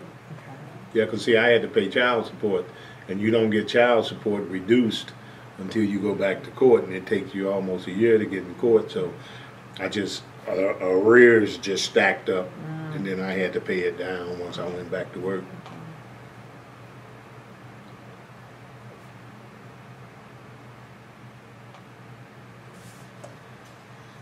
So, did you ever work on the like during the strike, or like I guess you had to come and do so many hours of picketing? Yeah, 2 hours. 2 hours a day or 2 hours a week, or? Well, it was 2 hours a week. They had so many people that, you know, and then you can only put so many people on the gate, 2 people to a gate. So you had all these people, this for this 2 hours, 2 for that 2 hours. You know, they had a schedule going on. And basically I drove the buses, so I put in more time. Okay. Because what happened was, as the strike went on and people were getting kind of weary, you know, guys wouldn't show up. You know, it'd be a Saturday night and they need bus drivers to get the people out on line, and the bus drivers wouldn't show up. Well, I only live like 5 minutes from here. So I volunteered whenever somebody don't show up, they gave me a beeper. And whenever somebody don't show up, beep me. And, you know, wake me up, call me at home if it's late at night. You know, I'll come up and drive, and that's what I did. So they would call me, man, 3 o'clock in the morning, 4 o'clock, whatever it was. I was in the store shopping one time, and I had to push the cart to the side because the beeper went off. They needed somebody to drive the buses. So they had 24-hour coverage at the gates? Yeah, there were 24 hours. And how many gates do they have? Man, ooh, they got, I don't know how many gates. Each building might have 3 or 4 gates around it, you know. Okay. And then they had other buildings. They had buildings down on Goodfella, and we had buildings in St. Charles, buildings here. So you man every gate with a couple men just to show that you're on strike, you know, and you got signs, and you know how they do. How big is the property over here? Oh, the property is massive. I can't even tell you what the size of it is. Like a square mile, 2 square miles? Maybe more than that. Okay. Yeah. I really want to try to get a tour the next time I Yeah, come. we'll try to get it connected. Because I think that would be really... Steve would be the one. He can probably get it all set up. Okay. I will be in touch with him. Yeah, because then you'll get an idea of what it looks like. Yeah, I think it helps. I'm just interested in things like that generally. Yeah. But I think it helps me understand your work better.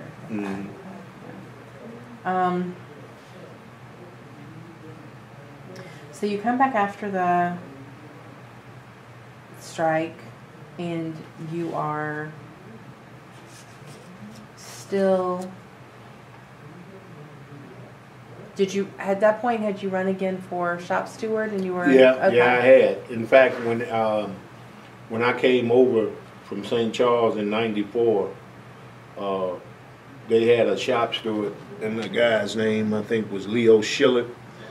And all the people there felt that he wasn't doing nothing for him anymore. He had been shop steward for about 25 or 30 years. And they felt he wasn't doing anything, so they asked me, man, you're a stand-up guy, why don't you run? And I said, man, I can't beat that guy. You know, he's been a shoe-in every year for 30 years. And they, oh, you can beat him, man. Well, you know. And sure enough, I beat him by 3 votes. And then so I became steward. I was steward during the strike. Okay, And, okay. yeah. And then I was also one of the strike coordinators. All the stewards had to be working the strike. It was mandatory by the international. Since people, because you were driving a bus, to bring people in for the strike to do their shifts, Mm-hmm. where would everybody park? I mean, because you Out here on the lot? so they could actually park. Yeah, that the lot job. is massive. But I mean, oh, you mean here Here, at the lot? at the building. Oh, okay, Here at here our at lot. here at the lot. Yeah, you know, when you're Okay. on strike, you can't be on the company property. Company Right, ain't letting okay. you come on, period. Okay, They that have makes police sense. out there and everything. That makes sense. That's Yeah. so obvious. I'm sorry. And then, you know, it shifts. So many people this 2 hours, then the bottleneck comes when the people replacing are coming and the other people haven't left yet, is where, you know, you get bottlenecked up. But it all worked out, you know. It was only a few months. Yeah. So what?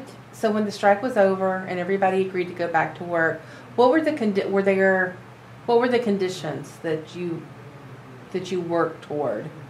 Because it was it during a contract negotiation? Yeah, that's when the Okay. strikes usually happen. Yeah.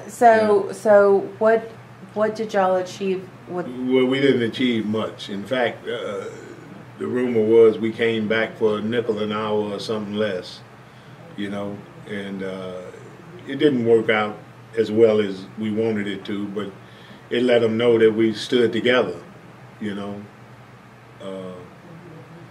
But we came back, and as you know, you back, you know, on again. But the biggest thing though is, while they had the replacement workers here, the replacement workers had stolen all the tools, like guys' tools, because they opened these cases up and say, here, use these.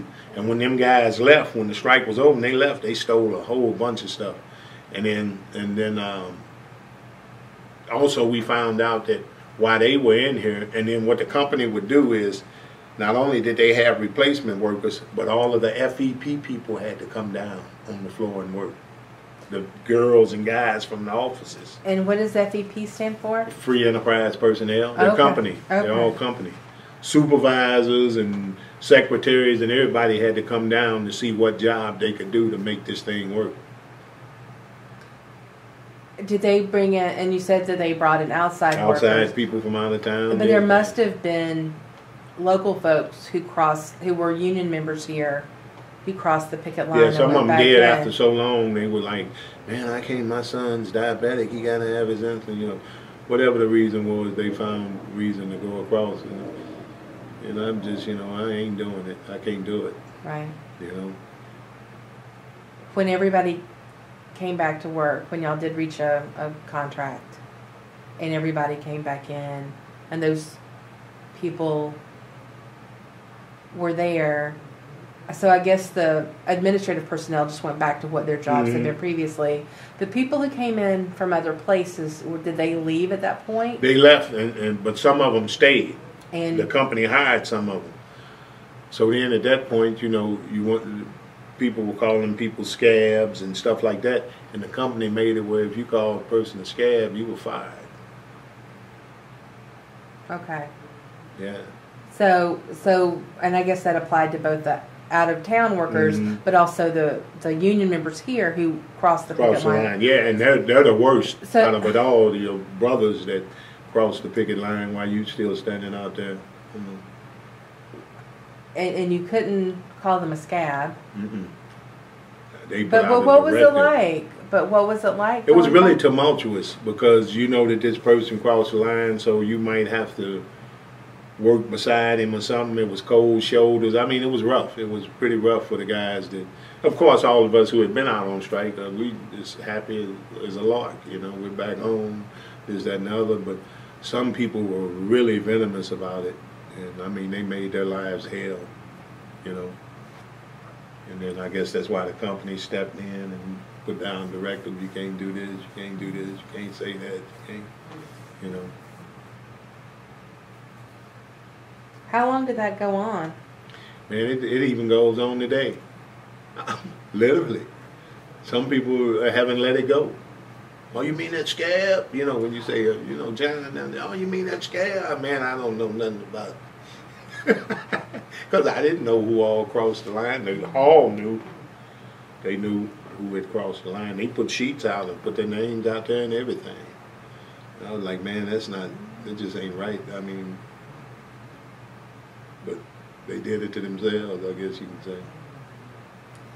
Have those people tried to, because they have to join the union, but did they participate? Like, are there folks who come to meetings or who have? No, they wouldn't come. They would- joined the union, but and pay their dues, but they wouldn't come because they knew they'd suffer more of the same. You know, the people who were from out of town. Now, you know, you couldn't call the people, the FEP people, scabs, because they had to do what they had to do. Right. It was either come down here and work or you fired, you know.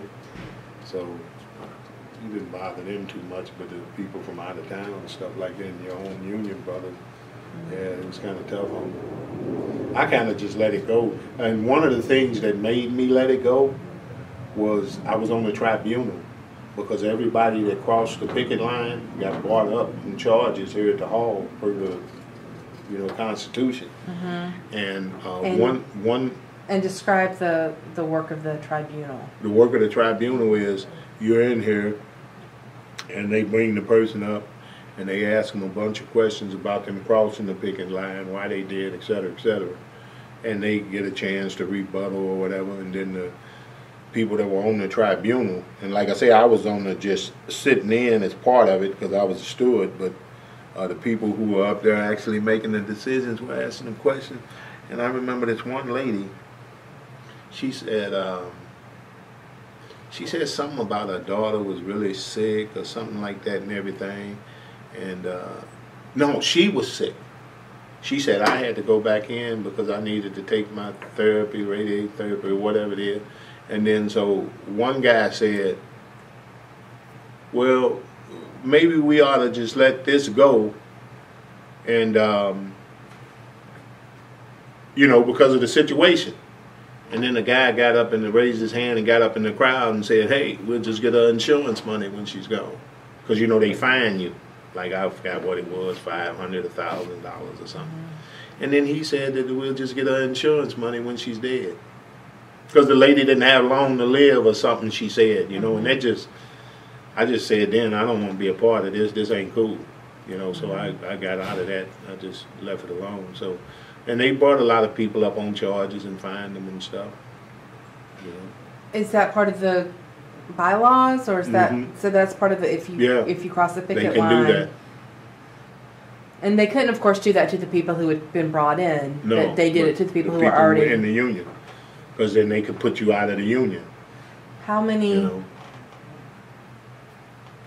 How many people were brought up in front of the tribunal? I don't know. I don't have all those figures. Okay. Would you guess maybe 100 or 500 or? I forgot. I imagine everyone that crossed the picket line, and I don't know how many did at that time. So whatever number it was, 100, 200 or whatever. So you either pay your fine or they try to kick you out of the union. And if they kick you out of the union, you're out of a job.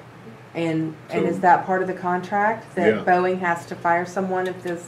Well, if you ain't in the union, these specific jobs, being a closed shop, you got to be union to work them. If you ain't in the union, you can't work them.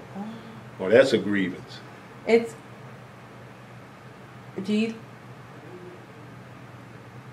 So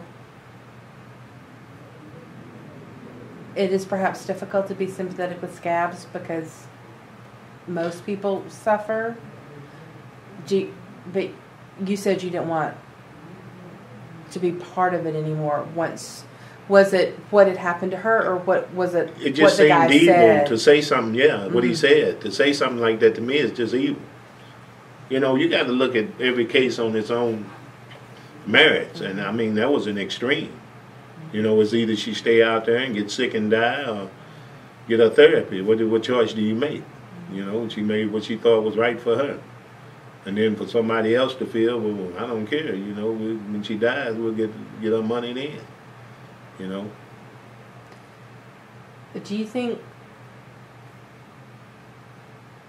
having the tribunal and hearing from people individually maybe tempered the level? You said venomous was like things were bad. Mm-hmm. Do you think it maybe tempered that and made people soften? Some people soften to the plight of the people who had scab? I don't know. I don't think so. It seemed like they were just as hard as they ever were, but like I say, I've always been a softy for a story. You know what I'm saying? You tell me a sob story, I might buy in.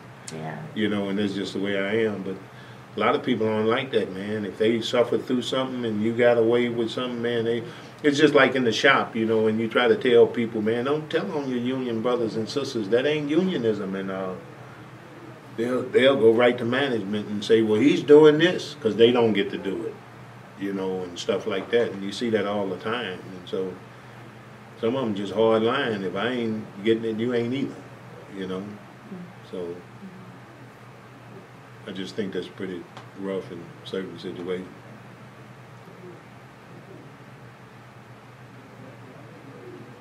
So you served as shop steward on and off for about 25 years, but you ran for vice president of A-Lodge in 2008.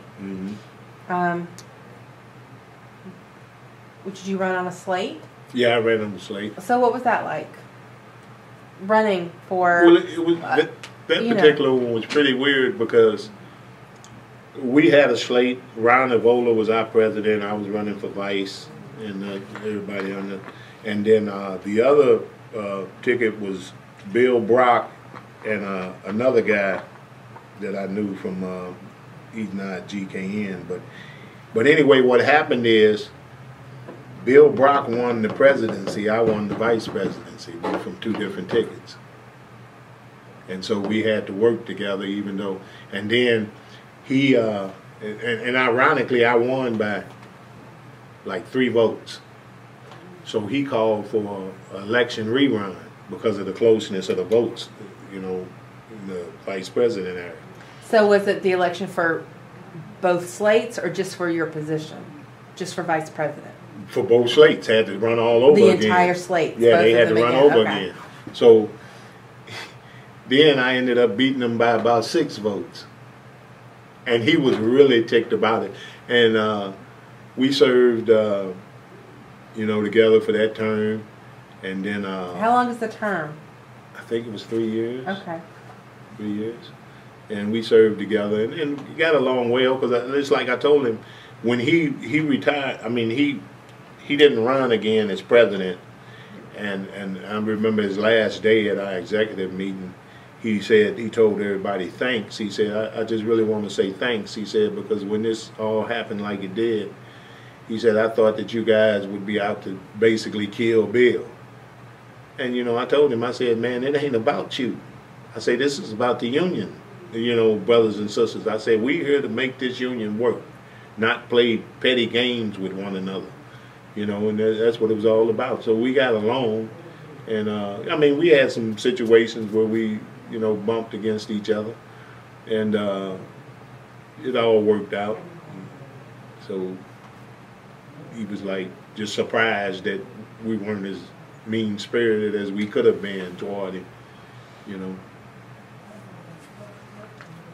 Was it business as usual while you were vice president those 2 terms? Or were there any significant issues that came up? Or there was a couple of significant issues. For instance, one of the bigger ones was GKN. And I don't know if you heard it, they probably mentioned it to you, but they broke off from, they were in our lodges. And then they wanted their own lodge, so they broke off. Like a separate machinist lodge that was not in 837. Like they're called 387. Instead of 837, they're numbers. 387. Yeah, same numbers, just rearranged. So anyway, they broke off. So we lost a lot of our people on our ticket. You know, on we lost our secretary treasurer, we lost so sergeant at arms, stuff like that. So what happened was the presidents in the bylaws, the president gets to name who replaces him. So I called Bill and I told him, I said, hey Bill, I say let's do it just like this, man. I said, offer our ticket, Michelle ran for trustee. I said, offer your ticket, Pam Sanders ran for something else she ran for. I say, so let's just do it like that. replaced the trustee with Michelle, that's what she ran for, even though she lost. I said, and replace the other person with Pam, because that's what she ran for. He told him no. He told me, he said, no, ain't gonna be no tit for tat, dude. He said, I'm putting the people in that I want to put in. So what happened, we were an executive board, and everybody wasn't there, so it was 3 people from his side and 3 people from our side. And of course the president breaks the tie, right? So we voted. He said, I recommend that we put Michelle in for something else other than what I told him for. And we were like, no. And so his people voted yeah, so it was 3-3. So he get to be the tiebreaker. So he said, well, we're putting her in. Okay, put her in. So then they brought up the other girl, we're going to put her in for this. We voted no. She don't know, man. And he said, well, then he broke the tie. So now we go to the floor for the people. And executive board makes his recommendations first. Well, so so he sort of sets the recommendation. Yeah. That then goes to the membership for vote. Okay. Yeah, and a lot of times they'll follow the president. Okay, so what happened was right after the meeting, I got on the phone and called Earl, because Earl was on our committee. He just happened not to be there. He was coming late.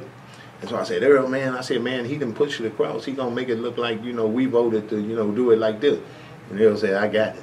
So Earl went around and lobbied all the people as we come up. So what happened was, we got to that point, and he said, executive board recommends that we put Michelle in at this spot, and I so moved. And then anybody under question, and then I got up and I said, well, I just like to make the point that we voted against it. 3 of them voted for. We voted for, 3 of them voted against it. And I said, and he was the tiebreaker, to let him know that he's pushing his agenda, And then so he said, everybody in favor? Aye. And then unanimously, it sounded like the building said, no! They didn't want it. So his first person got killed. So now it came up to Michelle. He was coming to Michelle or something, and he says, okay, we're going to vote, we recommend that she be this and everything. And then so I was like, nah. And then so he's real slick, and I seen him because I'm sitting up on stage where I've seen him do this before. As soon as you say anybody under question, then there's no question. All in favor? Aye. All opposed? Ayes have it. As soon as he dropped that gavel, it's over. So when he did that, he said, all in favor, all opposed. I yelled division of the House. And that means you go to a standing vote. He couldn't drop his gavel on it. So, because you can usually tell by how many people say yay or nay. Yeah, you can hear it. It's the voice sound. Okay. Well, see, even though you hear the voice say yay, he can still say nays have it. Because he's got the gavel and he's, in the position. So I call for division of the House. And that's a rule you got to know under Robert's Rules of Order. So you go to a standing vote, and when we stood up and the standing vote got counted, he lost by 2. We had 2 more on our side than he had on this side, but where he really got me, he came up in my ear and he said, don't you feel crazy? And I looked around and said, what you mean? He said, the girl you were voting for is standing on our side. I was livid, and I went and told her, I said, we voting for you, how you gonna vote against us? But that's how it go, people are like they just unaware, Right. And I thought that was pretty funny. But we won out, so. But she won in the end, we got her where we wanted her, and then he had to put his person where we wanted her, so he didn't like that at all. He really didn't like it at all, but he had to live with it. And so those are the kind of little head button incidents we had, but it wasn't that major. Did it affect the rest of your working? No. Your time working No, together? I work with him, and it's like, I speak to him all the time. I think he's going to run for director when they had this run again. He's going to, Bill. He's Bill gonna- is gonna, and is it President President directing business rep. and so that's Steve's job. Yeah, so But- he's going to be running against Earl because Earl's the assistant. So Earl's going to run for director. Earl mentioned that he wanted, when I interviewed him Yeah, yesterday, that he's he gonna wanted run that it. job. Yeah, and so Bill's going to run. How against soon him. is that And election? him and Bill are like this. How soon is that election? I want to say it comes up in November. Okay. I think I'm not. Don't quote. I me, will but- be keeping an Yeah, eye. keep an eye. You well, if you get I on will. the I will. I international, will you'll text see. you. Yeah. Yeah. I don't really, but I'll reach out to Yeah. you and see how things are going. Closer. But yeah, so people are saying, you know, like they gonna have these new guys running and everything, and they talking, man, we need to replace so and so. So I said, well, I'm part of the old guard, man. I'm going with what I know. I said, I ain't messing with nothing new. I got about 2 more years. I said, I know Earl and them. I can deal with them. I said, you know, I'm going with, you know, what's up. So, but it's been a lot of fun around here over the years. It really has. So, and you haven't, and your second term was finished in 2014. Mm-hmm. It's been about 4 years now. Do you think you'll run for anything again before No. you retire? I'm not the type of person that, you know, I don't want to lead nothing. I'm serious. You know, when people ask me, they say, man, you've been around here long enough. Why don't you run for director or something? I say, man, could I do the job? Probably. Do I want to? No. So I'm not doing it. It just ain't my cup of tea. Because like I say, I couldn't sit in there with the company and see how they do people and trying to fire people and stuff, man. I'd be so worked up and I'd probably, you know, have a stroke or something. You know, I'm serious. I don't like that. It takes a special person to do that type of negotiating and fighting the company back and forth. Like I say, I do it as shops do it, but up above that level, I just won't mess with it. And when you were vice president, you were still at work every day, Mhm. and your vice presidential duties Only were beyond. Yeah, it So only when- happens for the union meeting. Okay. Okay. Well then, let me ask you about other committees you've been part of here since, you know, you ran for shop steward and Mhm. a couple of times and for vice president of A-Lodge a couple of times. Mhm. But One I forgot to put down was PAC committee, political action committee. okay, and when do you have an idea of that date range? I served on that for several years. I was on it earlier in 90 and 91 because I was in E-Lodge. I was on PAC committee. And then when I got over here somewhere around 98 or 99, I got back on and, you know, of course we go to Washington to lobby for fighters and stuff like that. So I think that's hard work. I think raising money for elections is. Well, actually what the PAC committee does is here we give, like I give 50 cents a paycheck. And that's what we used to have guys do, give a quarter, give 50 cents, and all together it comes together. And you use that money to try to advance union interests, you know, by supporting your candidates. Let's send Cornahan $200, let's send McCaskill $400, you know, and you're able to get this money out per the rules of governing PACs and stuff like that. And but nobody gives a whole lot of money. I mean, I'm sure some guys do give more, but that's all I ever gave was 50 cents, you know, a paycheck, $1 a month, you know, $12 a year. But thousands together make a difference, you know. Do y'all get training for the PAC committee, like on how to do the work of the PAC committee? Well, it's just basically like a lot of times what PACs will do is they'll donate money and you might go out and run phone banks. You know, a candidate who needs help, say, man, I need some people to help me phone bank. You go get on the phone, you know, calling people, stuff like that. You might get out on this weekend and do a flyer blitz in the neighborhood or an area or something like that. Just stuff like that. Mostly it's leg work. It ain't so much knowing paperwork or what to do, but just leg work. And then like when you get to go out to Washington to lobby with the union, the international, And even the company goes, because when they're trying to sell jets, the company is up there. They put together all our package that we take to the Hill for talking points and stuff. So it's a joint thing when they go up to Washington. They just came back. That's why Steve and them wasn't here the other week. They were up in Washington at the PAC thing. Yeah, Earl talked about that a little bit. So I had served on that, as well as like they got down there human rights and the committees outside of here who are sister unions and stuff, CBTU and A. Philip Randolph Institute. And you know, those two, CBTU and A. Philip Randolph, promotes voter registration, getting people to the polls on election day, all that type of grassroots ground stuff. So it's a lot of ground pounding, you know. Are there strong CBTU and APRI locals, like chapter groups here? Yeah, like St. Louis, this St. Louis is a chapter for each one of those. And you got other chapters across the nation. And that's why they have conventions like now. That's why Smitty and them are at the CBTU convention. And preparing for the midterm elections that are coming up?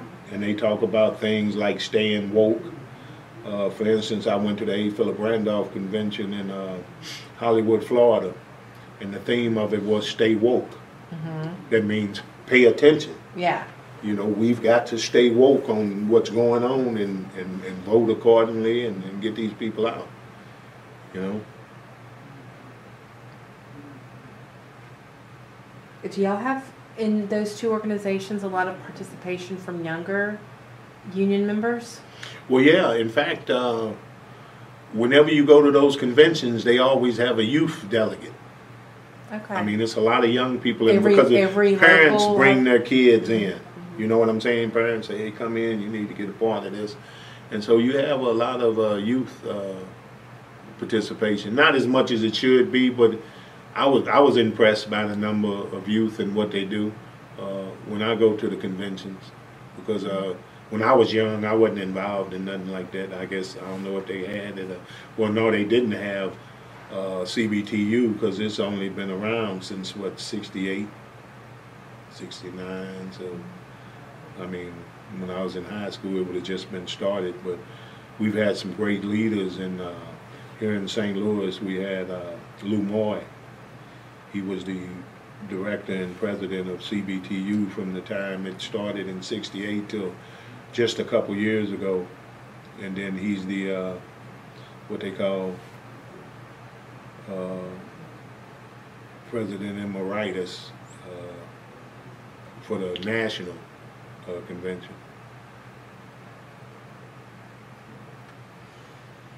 And you've been involved with both of those groups since '95, so yeah, for over 20 years. Well, see, what happens with A. Philip Randolph Institute, our union pays our membership. Everybody's an actual member, and even they don't even know it. But the union pays everybody here in the local. They pay their affiliation. It ain't but like $5 or something, real low. So they pay everybody's affiliation, and that helps support that organization. Is it every member or every black member? Every member. Every member. Okay. Yeah, they're affiliated. Now the CBTU, you have to pay on your own. The local don't pay that. So every year I have to write a check to CBTU to get my card, member card.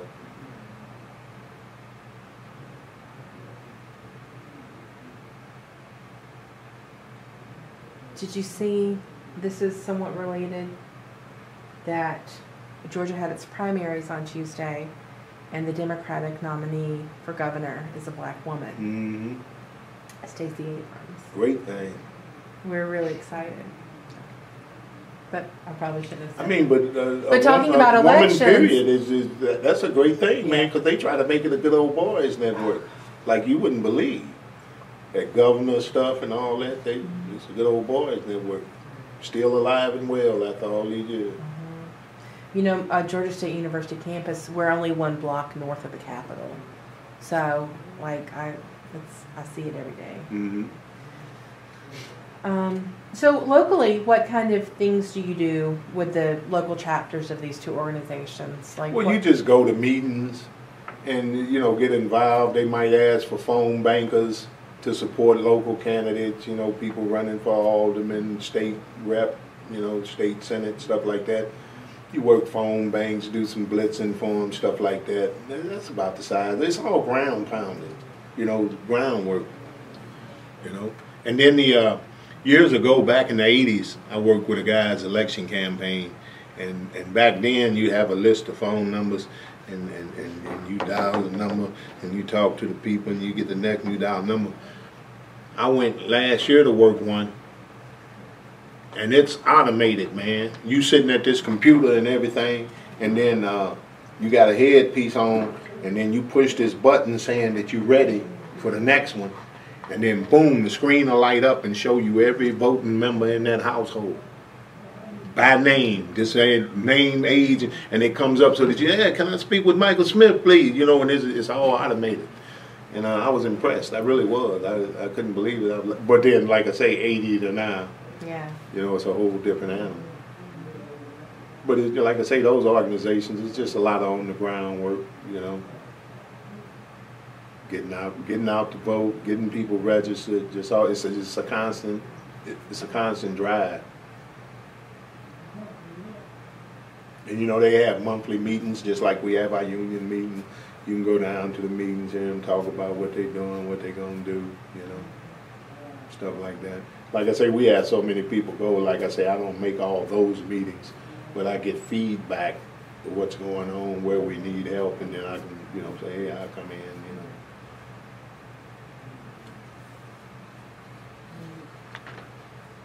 know. And you are also on the Human Rights Committee here? Yeah. And the Human Rights Department for the IAM is pretty young, maybe only about 10 years, not quite 10 years. No, they're older than that. Are they? Because the guy that worked here, his name was Elias Howard, and he told me this, and then I got it verified from Diane Babineau. He was the one, I think it was, I went to the 92 convention, so the one before that would have been 88. Atlanta. In the 88 convention, he stood on the floor and made a motion that the International start a Human Rights Department, and they started. Okay. So did it... At least 88, 90 is where it started. So did it, though, kind of maybe wane for a while, and then they started having conventions?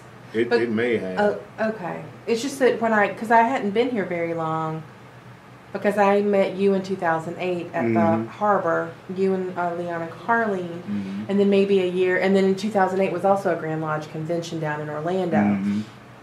And the next year they had a human rights conference down in, back in Orlando, and I saw Leanna Carleen briefly in the lobby of, I remember it, when I was there. And so just the way they were talking to me about it then made it sound like, I don't know why that it was new, but maybe it wasn't.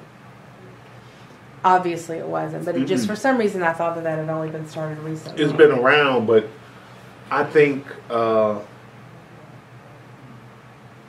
because Corpius was before Buffenbarger, and I think the real push came on once Buffenbarger took over. Because Diane, she was, in fact, we got awards. Our human rights, they're in the case down there. We got what they call Keeper of the Dream Awards, because we do everything that the international feels should be embodied by human rights organizations. And we go out and help in the community, you know, churches, stuff like that, volunteer as much as we can, donate money, because we, you know, do a little fundraising and we have a little money on hand, and we donate money to churches and different organizations that need help, animal loans, children homes, stuff like that. And so, you know, the International got a new program now called IAM Cares. That's part of the Human Rights Department. And they demand that we go out and make more contact in the communities and help the people. I know that a big push by the retirees group a few years ago was to make sure that they were reaching out to older folks who might not have a lot of interaction with other people, and make sure. Yeah. When Charlie McAuliffe was in charge.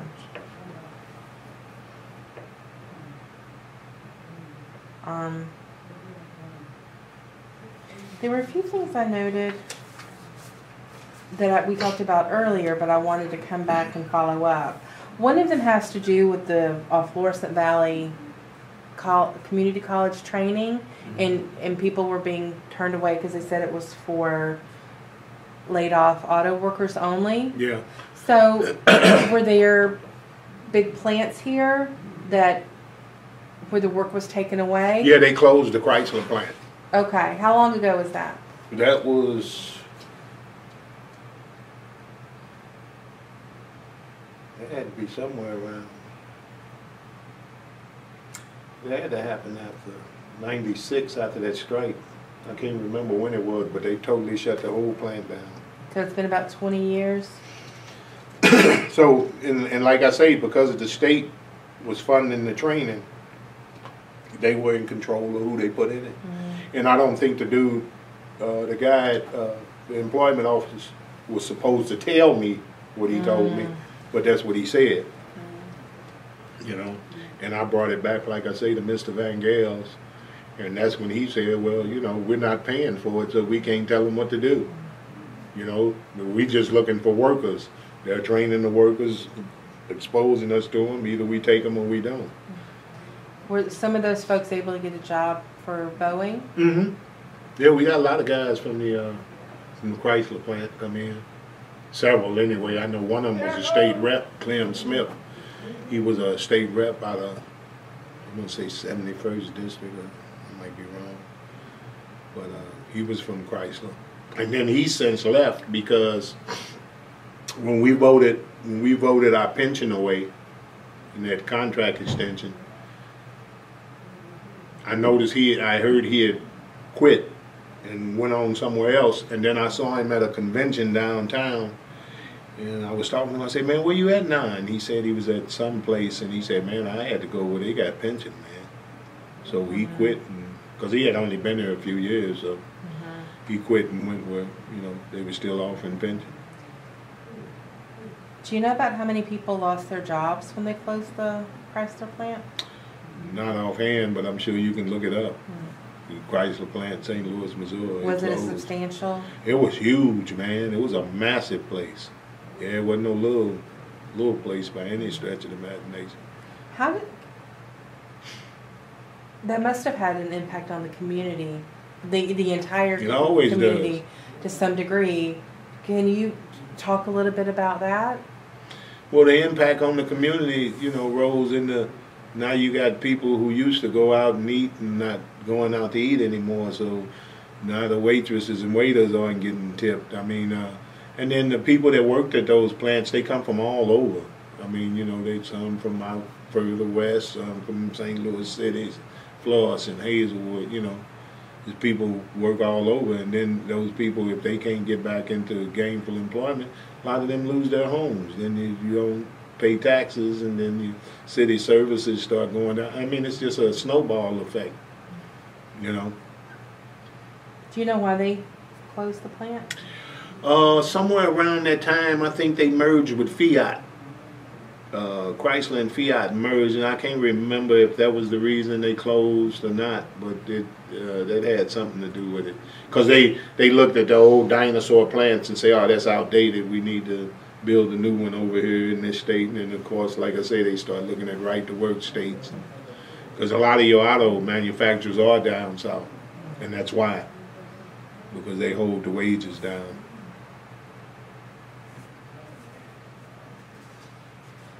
And I have a question about your family, about all your kids. What are the, you know, you're a blended family, and when you married your second wife, Lisa, all of her kids came to live with you, and but mine were with their mom. And yours were with their moms. And Ron so, was with his mom, and Alicia and Ronell were with their mom.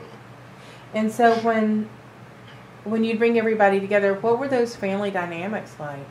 Well, it was pretty good because you got to remember when Lisa and I got together in the early 90s, Delando was 16, Alonzo was 15, Alondra was 12. Mine were 9, 6, and 3. So it was like they had little brothers and sisters, and that's how they dealt with it. You know, they enjoyed playing with them when they come over and stuff like that. Okay. Now, I had a 17, and she had a 17, a 16. You know, it would have been, you know, Think so? more or less, yeah. That's good. So it all worked out. It's been a wonderful relationship. We've never had any problem. The biggest problem my wife and I had is how kids are raised. She's a lot more lenient than I am. I could think I take after my dad and being, you know, a little hard, but she's more lenient, you know. But I let her, you know, you got to do what you got to do, you know. Because like I said, mine wasn't there all the time, so she more or less handled hers, and we just left it like that, you know. I'd step in when called. Like, for instance, to tell you a funny thing, you know, like, when you wake her up out of her sleep, she'll talk to you like she's fully two. And when she wakes up, she won't even remember that she even talked to you. So the kids knew that. So they would take advantage. They would come, you know, and they had cousins' house that she let them go stay over and spend the weekend, spend the night and stuff. So they wait till she go to sleep, and then they come knock on the door. And I say, yeah. They say, well, you need to talk to Mom, you know. Hey, come on in. You wake her up, and she get up. And they say, well, can we go over Chandler and Cookies to stay the weekend and everything? And she say, yeah, you know, and everything. They go, you know, and Cookie come pick them up and everything. And then the next morning she get up and she say, where in the hell are the kids? I said, well, you told them last night that they could. I told them don't wake me up and be asking me nothing. So then I took that charge. I said, well, okay. I said, here's the rule. Set them all down. Wife was there. I said, in the future, I said, either you ask her, and then I guess I got this from my dad, but you ask her before she goes to sleep. If you wait until she go to sleep, I'm making the call. And I said, I'm telling you right now, if she sleep and you knock that door, the answer is no. And that's always what it was. They come knocking. Can we talk to Mom? What you need? We want to know if we can. No. And then so they got out of it. They started asking before she went to sleep. But that's how kids will do you when they know you're not going to, you know, be mean to them or do something else. And so they knew that the mom would say yeah if they woke her up. And so that's what they wait for till she. I just thought that was so funny, you know, because when she get up in the morning, where are the kids? Told them they could go. So, but we learned to jail as a family, and it's been beautiful. It really has. So we've had a pretty lengthy interview. I think Okay. we're kind of, you know, it's like almost 2 o'clock, and we've been talking since about 10:30. Yeah. Is there anything we haven't talked about that you want to mention? Whether it's about work or your personal life or your point of view or politically or... I don't know. Probably about the only thing is just wishing that people would just wake up, especially these young people. You know, I see them coming in, man, and they just have no clue. And then they because the union dues are $90 a month, they feel that's just beyond them, man. And, you know, why should we be paying that type of money? You know, well, you know, I told them I pay $180 to keep my union. That's the way I feel. Well, I don't make as much money as you. I don't know what to say, man. You know, but when it's gone, you realize what you're missing. You know, and it's just hard to touch base with them. I think, you know, I went to this class once, and it was called. And it was a thing given for fun, but it talked about what what forms your life. You know, we're all culminations of what we've experienced. You know what I'm saying? And they call those signposts. For instance, I used to wonder why my dad, all his life, he never had a checking account. If he had to pay bills, he'd go buy a money order and pay them. And the reason he felt that way is because him and his dad lost money during the Depression. So they never trusted banks anymore. That was a signpost that marked his life, you know. And, you know, everybody's been through signposts. People been through World War II, the older guys, Vietnam, assassinations, Kennedy, Martin Luther, you know. All those are signposts in your life. Well, you know, like a lot of the younger people don't have those signposts. So when you tell them, man, I remember back in when so-and-so, oh, yeah, I don't want it. They don't want to hear it, you know, because it didn't affect their life. Now, they looking at Gulf War and those type of things are signposts to them.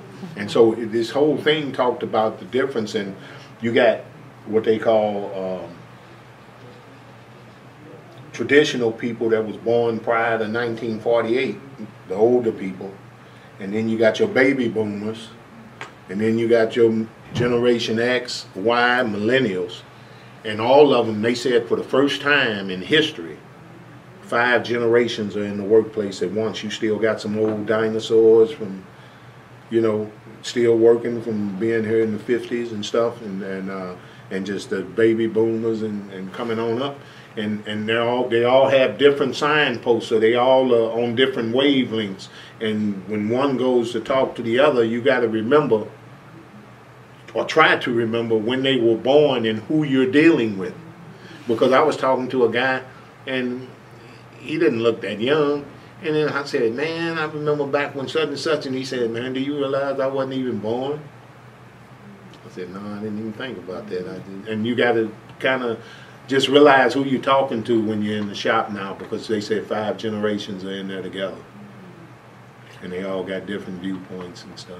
Do you think it has been difficult for the union to find a way to communicate that appeals to all generations? Yeah, it does, because like the young people, if you ain't on Facebook and Twitter, they won't see it. You know what I'm saying? They just won't see it, because they don't go out to try to find out what's going on. If say the union puts a speed fax in the shop, some of them won't even read it. So a lot of information you put out there, you got to go on their social media sites in order to get in touch base with them. And see, me, I ain't on social media. I don't do Facebook and all that, so I don't see any of that. And I'm glad I haven't, because after the way Zuckerberg sold people's information to Cambridge Analytica and all these other jokers, man, I told the wife, I'm glad I ain't on that foolishness. You know, I just don't. And then I'm the type, I don't, you know, if you want to sit and talk to me, I'll listen and care about what you're saying. But where you own something, putting your opinion down, and I call it cowardice, because you won't talk to me face to face, but you'll write all this crap down to be read online. You know, your opinion, what you think, this, that, racial stuff, whatever it may be. And I just don't engage in it. I don't want to see it. I really don't care what you think. You know, now if you want to come talk to me, then I care what you think.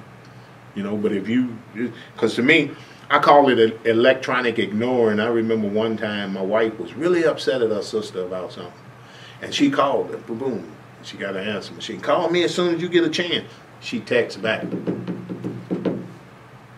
And my wife will call her again. You know, I want to talk to you. I told her that's electronic ignoring. They're just ignoring you electronically. You know, instead of fessing up and being a man or a woman and, you know, getting on the phone and say, what you got to say? You know, some people won't do it. And I look at it as cowardice. That's what I see it as. But that's my opinion on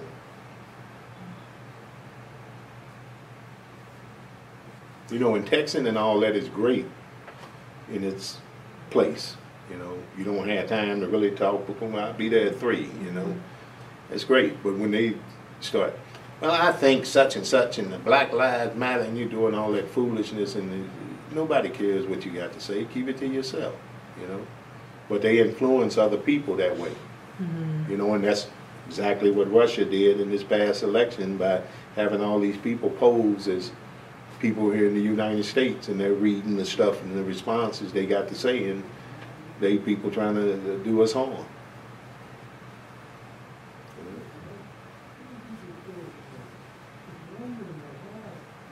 You just mentioned something that made me think, because we talked a little bit about this before the interview started, but what,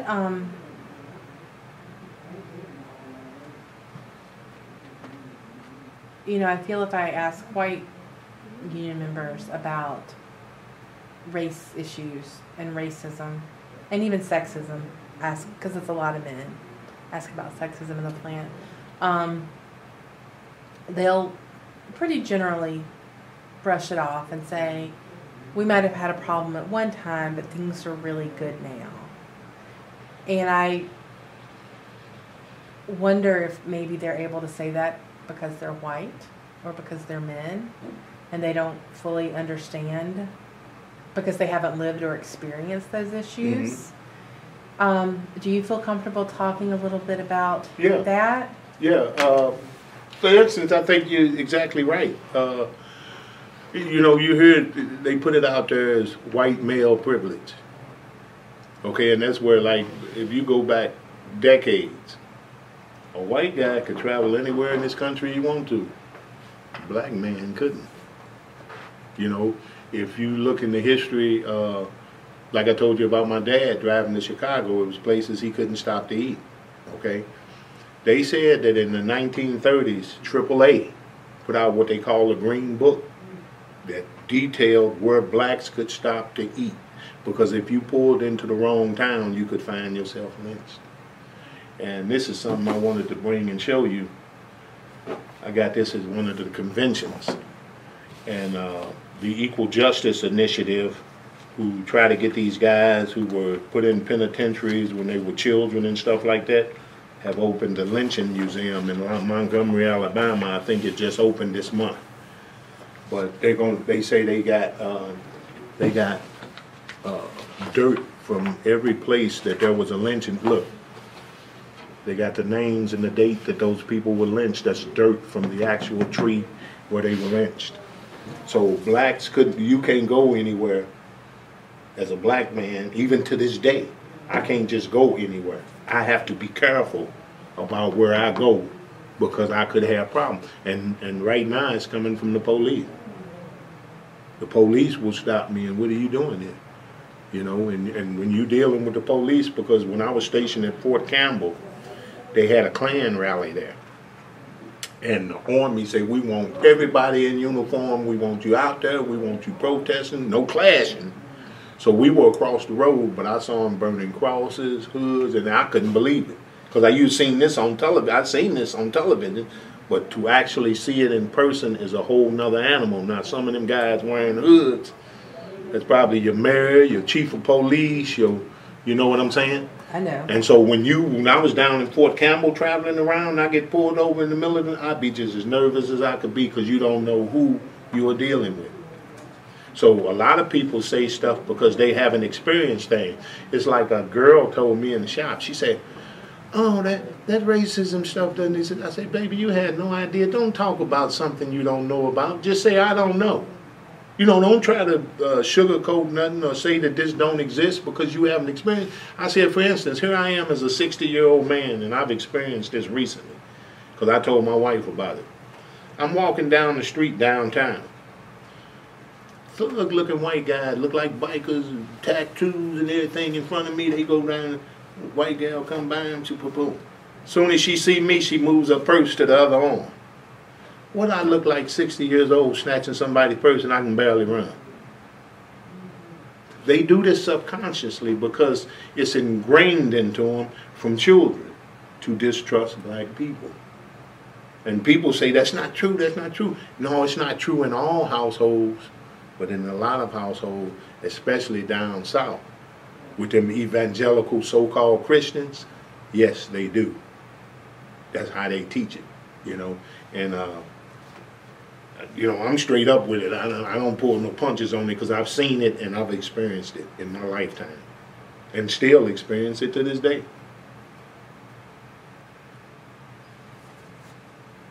But yeah, look up the Equal Justice Initiative, and they'll tell you how they've got these guys out of prison who were convicted at 13 for stuff that they didn't even do. DNA exonerated them.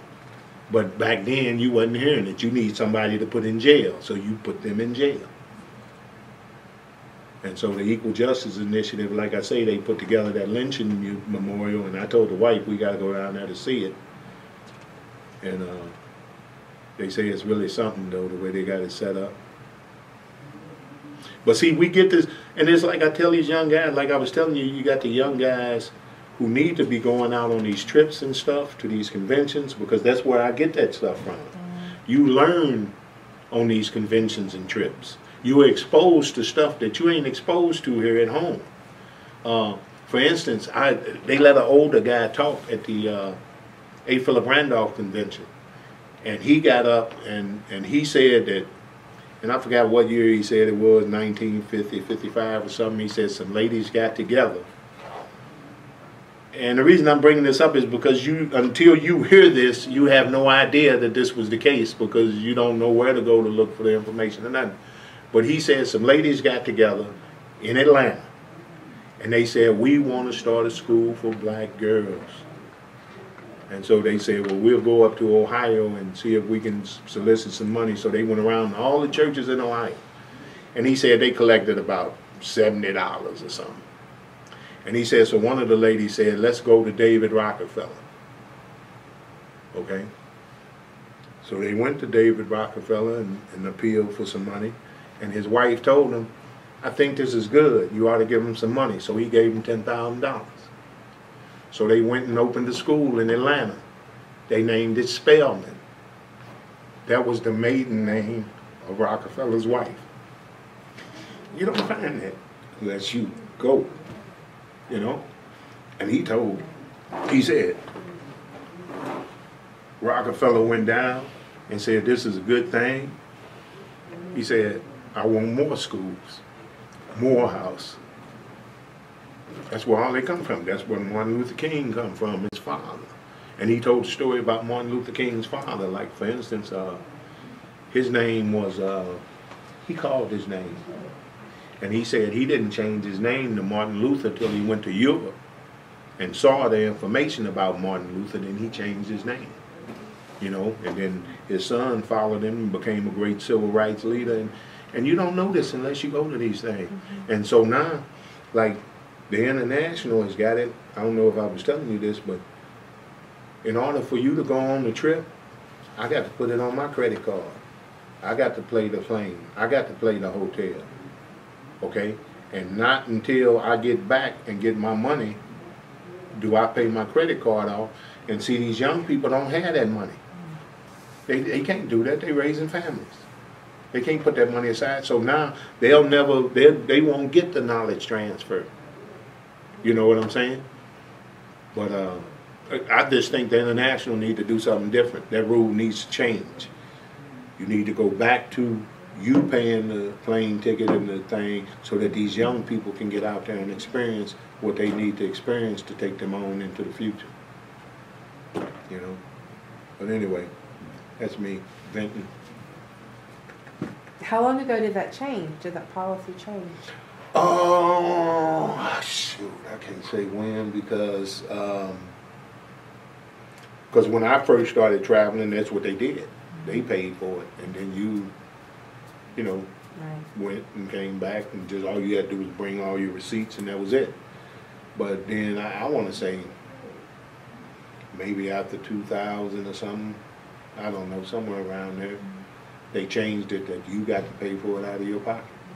And so that's why you losing your involvement of the younger people on these committees and stuff, because they can't afford to go.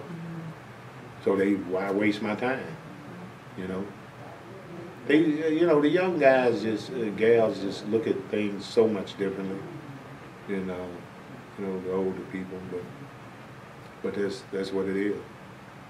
But like I say, as far as white guys talking, you can't talk about something you have no idea about. And that's what I keep telling them. You can't tell me nothing, man, about this issue. I've experienced it my whole life,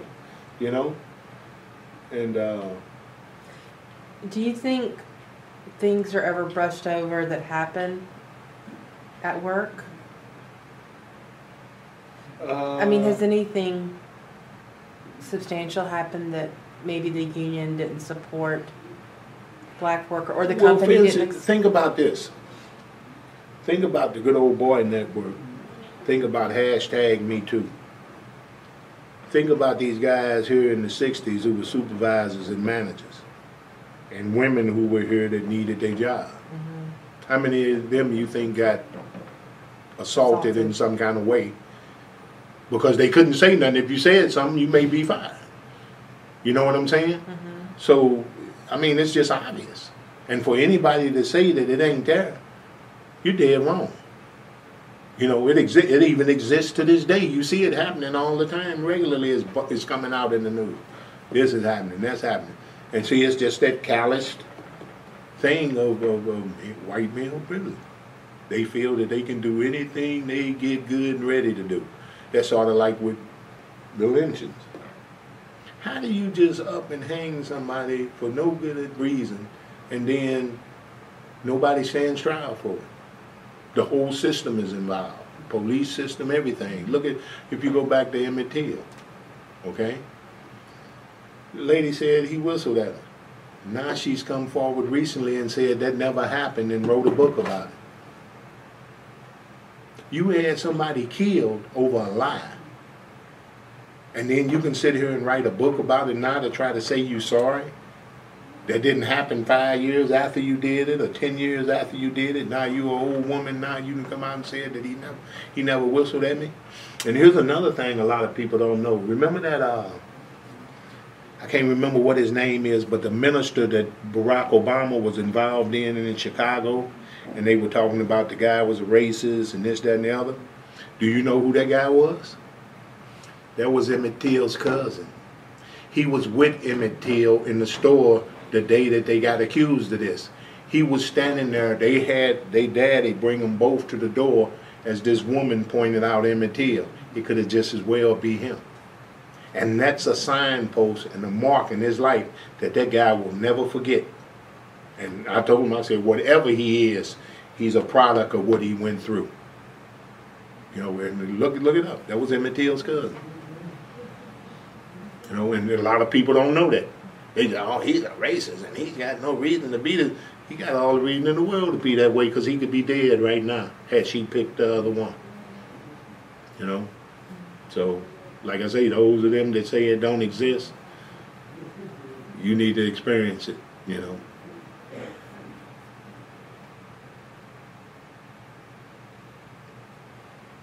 And then, you know, Missouri traditionally is a real racist place. It really is. Like I say, if you look up that article, Driving While Black and all that, even AAA said blacks in Missouri stay off the roads, you know. And that's really sad, I think, in this day and age, you know. So then it's like we drove down south, and we went to Panama City, Florida. My grandson had a football game, and we drove. And boy, we coming through Alabama 2, 3 in the morning, and the wife's talking about, you acting really nervous. I say, because I am. If we get pulled over, you don't know who you dealing with, you know, on these roads, you know. And I say, I don't do Alabama. I just don't. Alabama, Mississippi, I try to stay up out of them, period. Because they don't do people right, you know. It's really sad. But maybe it'll get better one day. But then you look at this presidency that came along. Everything that you try to teach your kids not to do, lying, name calling, he's doing it. And they accepted him and voted him in. What's up, man? And things that would have killed other, grabbing women by their privates, things that would have killed other candidates, he just walked right through. But that lets you see the mentality of the people that are involved, you know. I just couldn't have it. I mean, seriously. But somebody feels it's okay.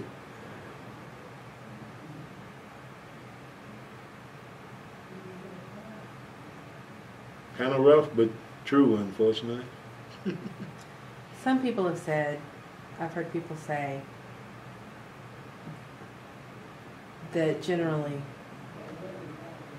we're going to have to hit rock bottom again before people start fighting again. Or they are, especially like workers' rights and rights to have a union. Do you think there's any merit to that? Well, yeah. If you go back to the March on Washington in '63, that was about jobs. That wasn't a racial thing. You feel just as many whites out there as black. We need jobs. It was a march for jobs, but they wanted to put a whole different spin on it. You know, as if it's something else. It's sort of like with Colin Kaepernick taking a knee. Did you read the NFL news yesterday? Yeah, he's taking a knee just to protest. He ain't disrespecting the flag. That's what they turning it around into. He's taking a knee to protest the injustice of police brutality, young black boys being killed regularly, people being shot on traffic stops and all kind of craziness. And then you telling him he disrespecting the flag. What about the guys who burned them in these protests, burning flags? And that they can burn it, but you can't take a knee when the... Come on, something is wrong, you know? And it's being permeated from the top, president on down, you know? It's sort of like that, what was that, Charlottesville? That. Ain't no good white supremacist. Come on, man. That's an oxymoron. Yeah. Oh, that's good guys on both sides, you know? Come on. And then he'll say this and then people will buy into it, you know, oh well. And then it's sort of like, look, and this is what got me, because I'm Catholic. So certain things just drive me.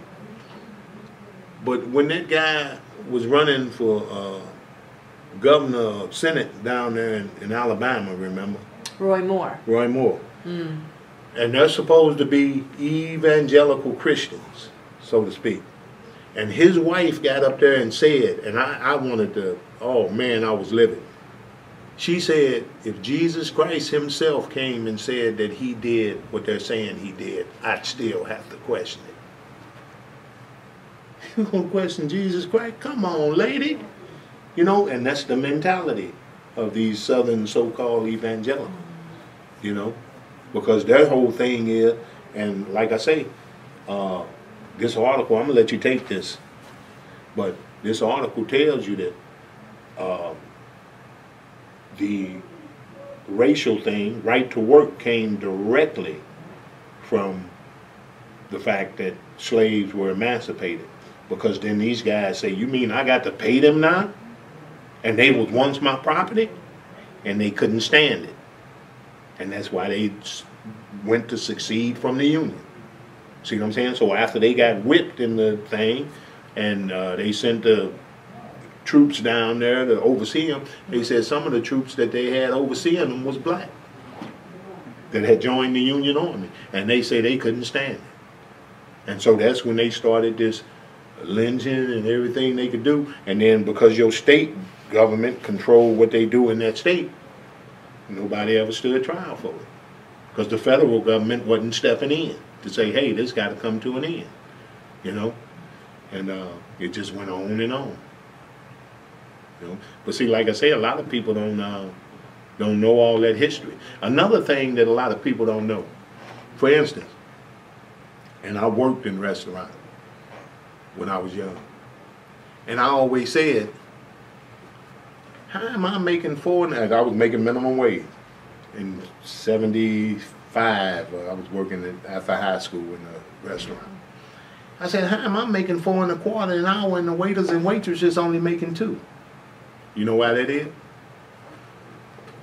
After the Civil War, who was the people waiting tables and stuff? They were black. So guess what? All you get is $2 an hour. But they never looked at coming into the future, your people gonna be there too.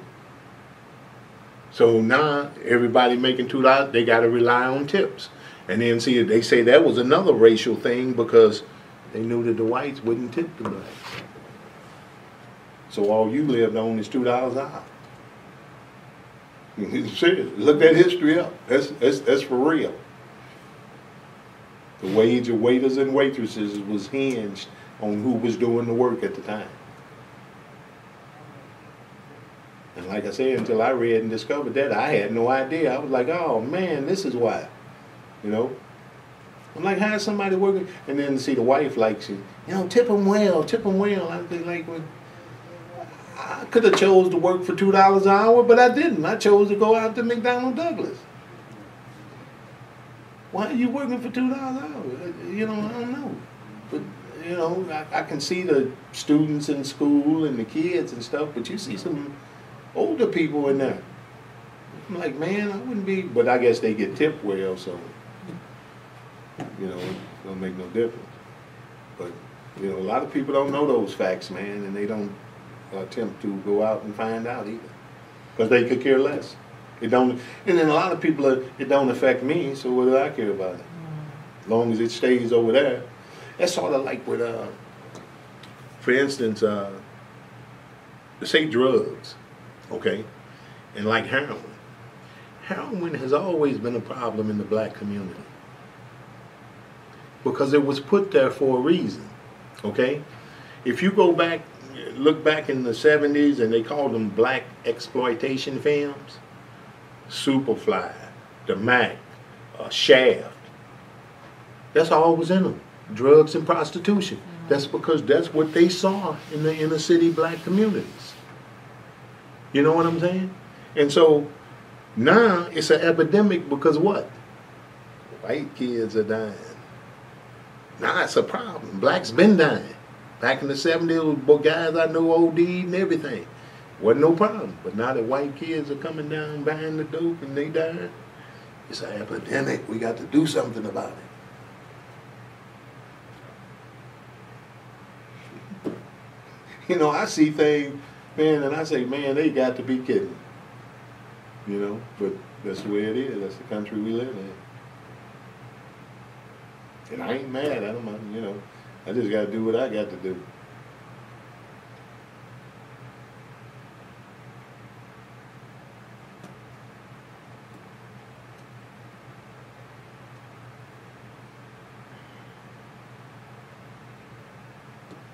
Everybody's having these conversations. I think that people are generally weighed down. People who see the unfairness are weighed down. Yeah.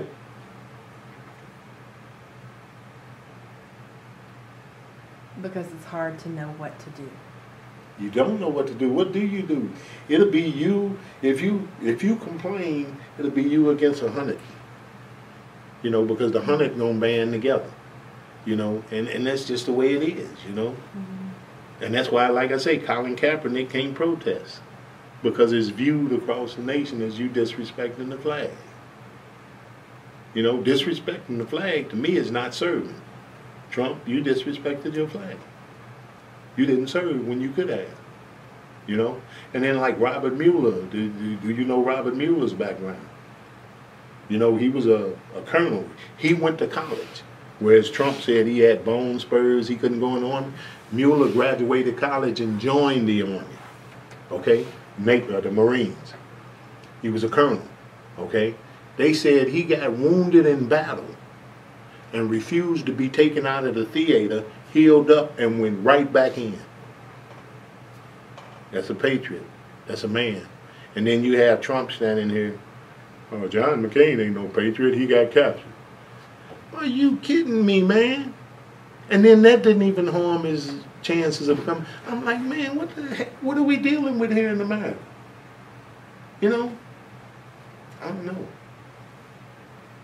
It is difficult to see that from the outside because these people embody every characteristic that they say that they are against. Exactly. And you can't show them the hypocrisy. They cannot see that. I think they see it, they just don't want to. Well, it's party over country right now. He's Republican, so we got to get him in. I don't care what he did. You know, how you look at that guy molesting all these young girls, trying to get these young girls, and then you think it's okay. And then he talking about, well, I asked their parents. you better not come to my door asking to date my 14-year-old daughter. You know what I'm saying? And they thought that this was okay. What kind of mentality is that? You know? I don't know, it's surprising. But like I say, thank God everybody's not like that, because if you look back in the like even slavery period, whites risked their lives teaching blacks how to read and write. If they caught you, you got hung. You know what I'm saying? So there was some people who just said, well, this ain't right, and I'm going to do it like this. You know? But without that, man, it's, you know, it would be really sad if everybody felt the way they do. You know? Really sad. But, you know, hopefully things will get better. You know? Maybe they won't. Hopefully they will. You know?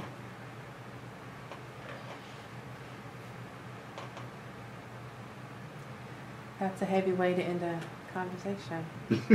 But it's true. I ain't said nothing that ain't true. You have not. You know? Anything else? Non-political that you want to? Or what about mentors? Do you want to talk about some people who might have influenced you, or who advised you or guided you in the work you've done? Like I say, that guy Jim Rand, he helped me immensely. Like I say, he taught me things that weren't in the book. Mentor-wise, I used to mentor kids in robotics. You know, we had that robotic thing going on, STEM and all that stuff. And I went down into a school, Normandy High School, which is an underserved school down in the Wellston area. And I went there and I mentored with the kids. But the thing about that is, I know about drilling and reaming and all that kind of stuff. All of the technical stuff, IT type stuff, I don't know. And I went down there, and this was funny, but I had went down there, and these kids went there, and so I'm trying to teach them, you know, have your safety glasses on when you do. I'm trying to teach them the safety aspect, you know, here's drill, and here's a drill index, and these sides, you know, I'm teaching them stuff like that I know. And then so they had the thing, what they do is they get a kit on a certain day, a Saturday in January or something. A kit comes to all the teams across the nation. And this kit details what they got to do, what they got to build, what they got to make it do. Now this particular year, this one, it had 2 robots. And the one robot had to put the other robot on the pole, and that robot had to climb this pole. Well, you know, I'm like, and they kept falling off. We were trying to work, and they kept falling off. And I said, the wheels are going too fast. I said, you know, we need to try to slow the wheels down. So a little girl grabbed it, plugged it into a computer, and say, how much you want to slow it down? I said, give me 40%. And they climbed the pole. And I had no idea how to do nothing like that but these kids are exposed to this type of thing. So the funny part, I brought an engineer. His name was Matt Herberholt. And I told him, I said, man, come over and help me mentor these kids, man. It's pretty interesting. Well, he got there the first night and saw some stuff. And when we were leaving, he said, man, he said, the way I feel, he said, if I come on the team, I'll drag them down. He said, we didn't even do that in college. The things he was seeing these high school kids doing. And I said, well, that's kind of how I feel, you know, when I came in and I saw him doing this. I said, man, I'm going to be a drag on the team. But yeah, they're learning a lot of stuff, and I used to mentor in robotics, and it's all a good thing, and I think mentoring is tremendous. Like I say, other than Jim Rand, I don't know, just all the people in my life, my older brother, my dad, you know, about the best thing. Well, thank you. You're welcome. For your time. You're welcome. Glad to do it.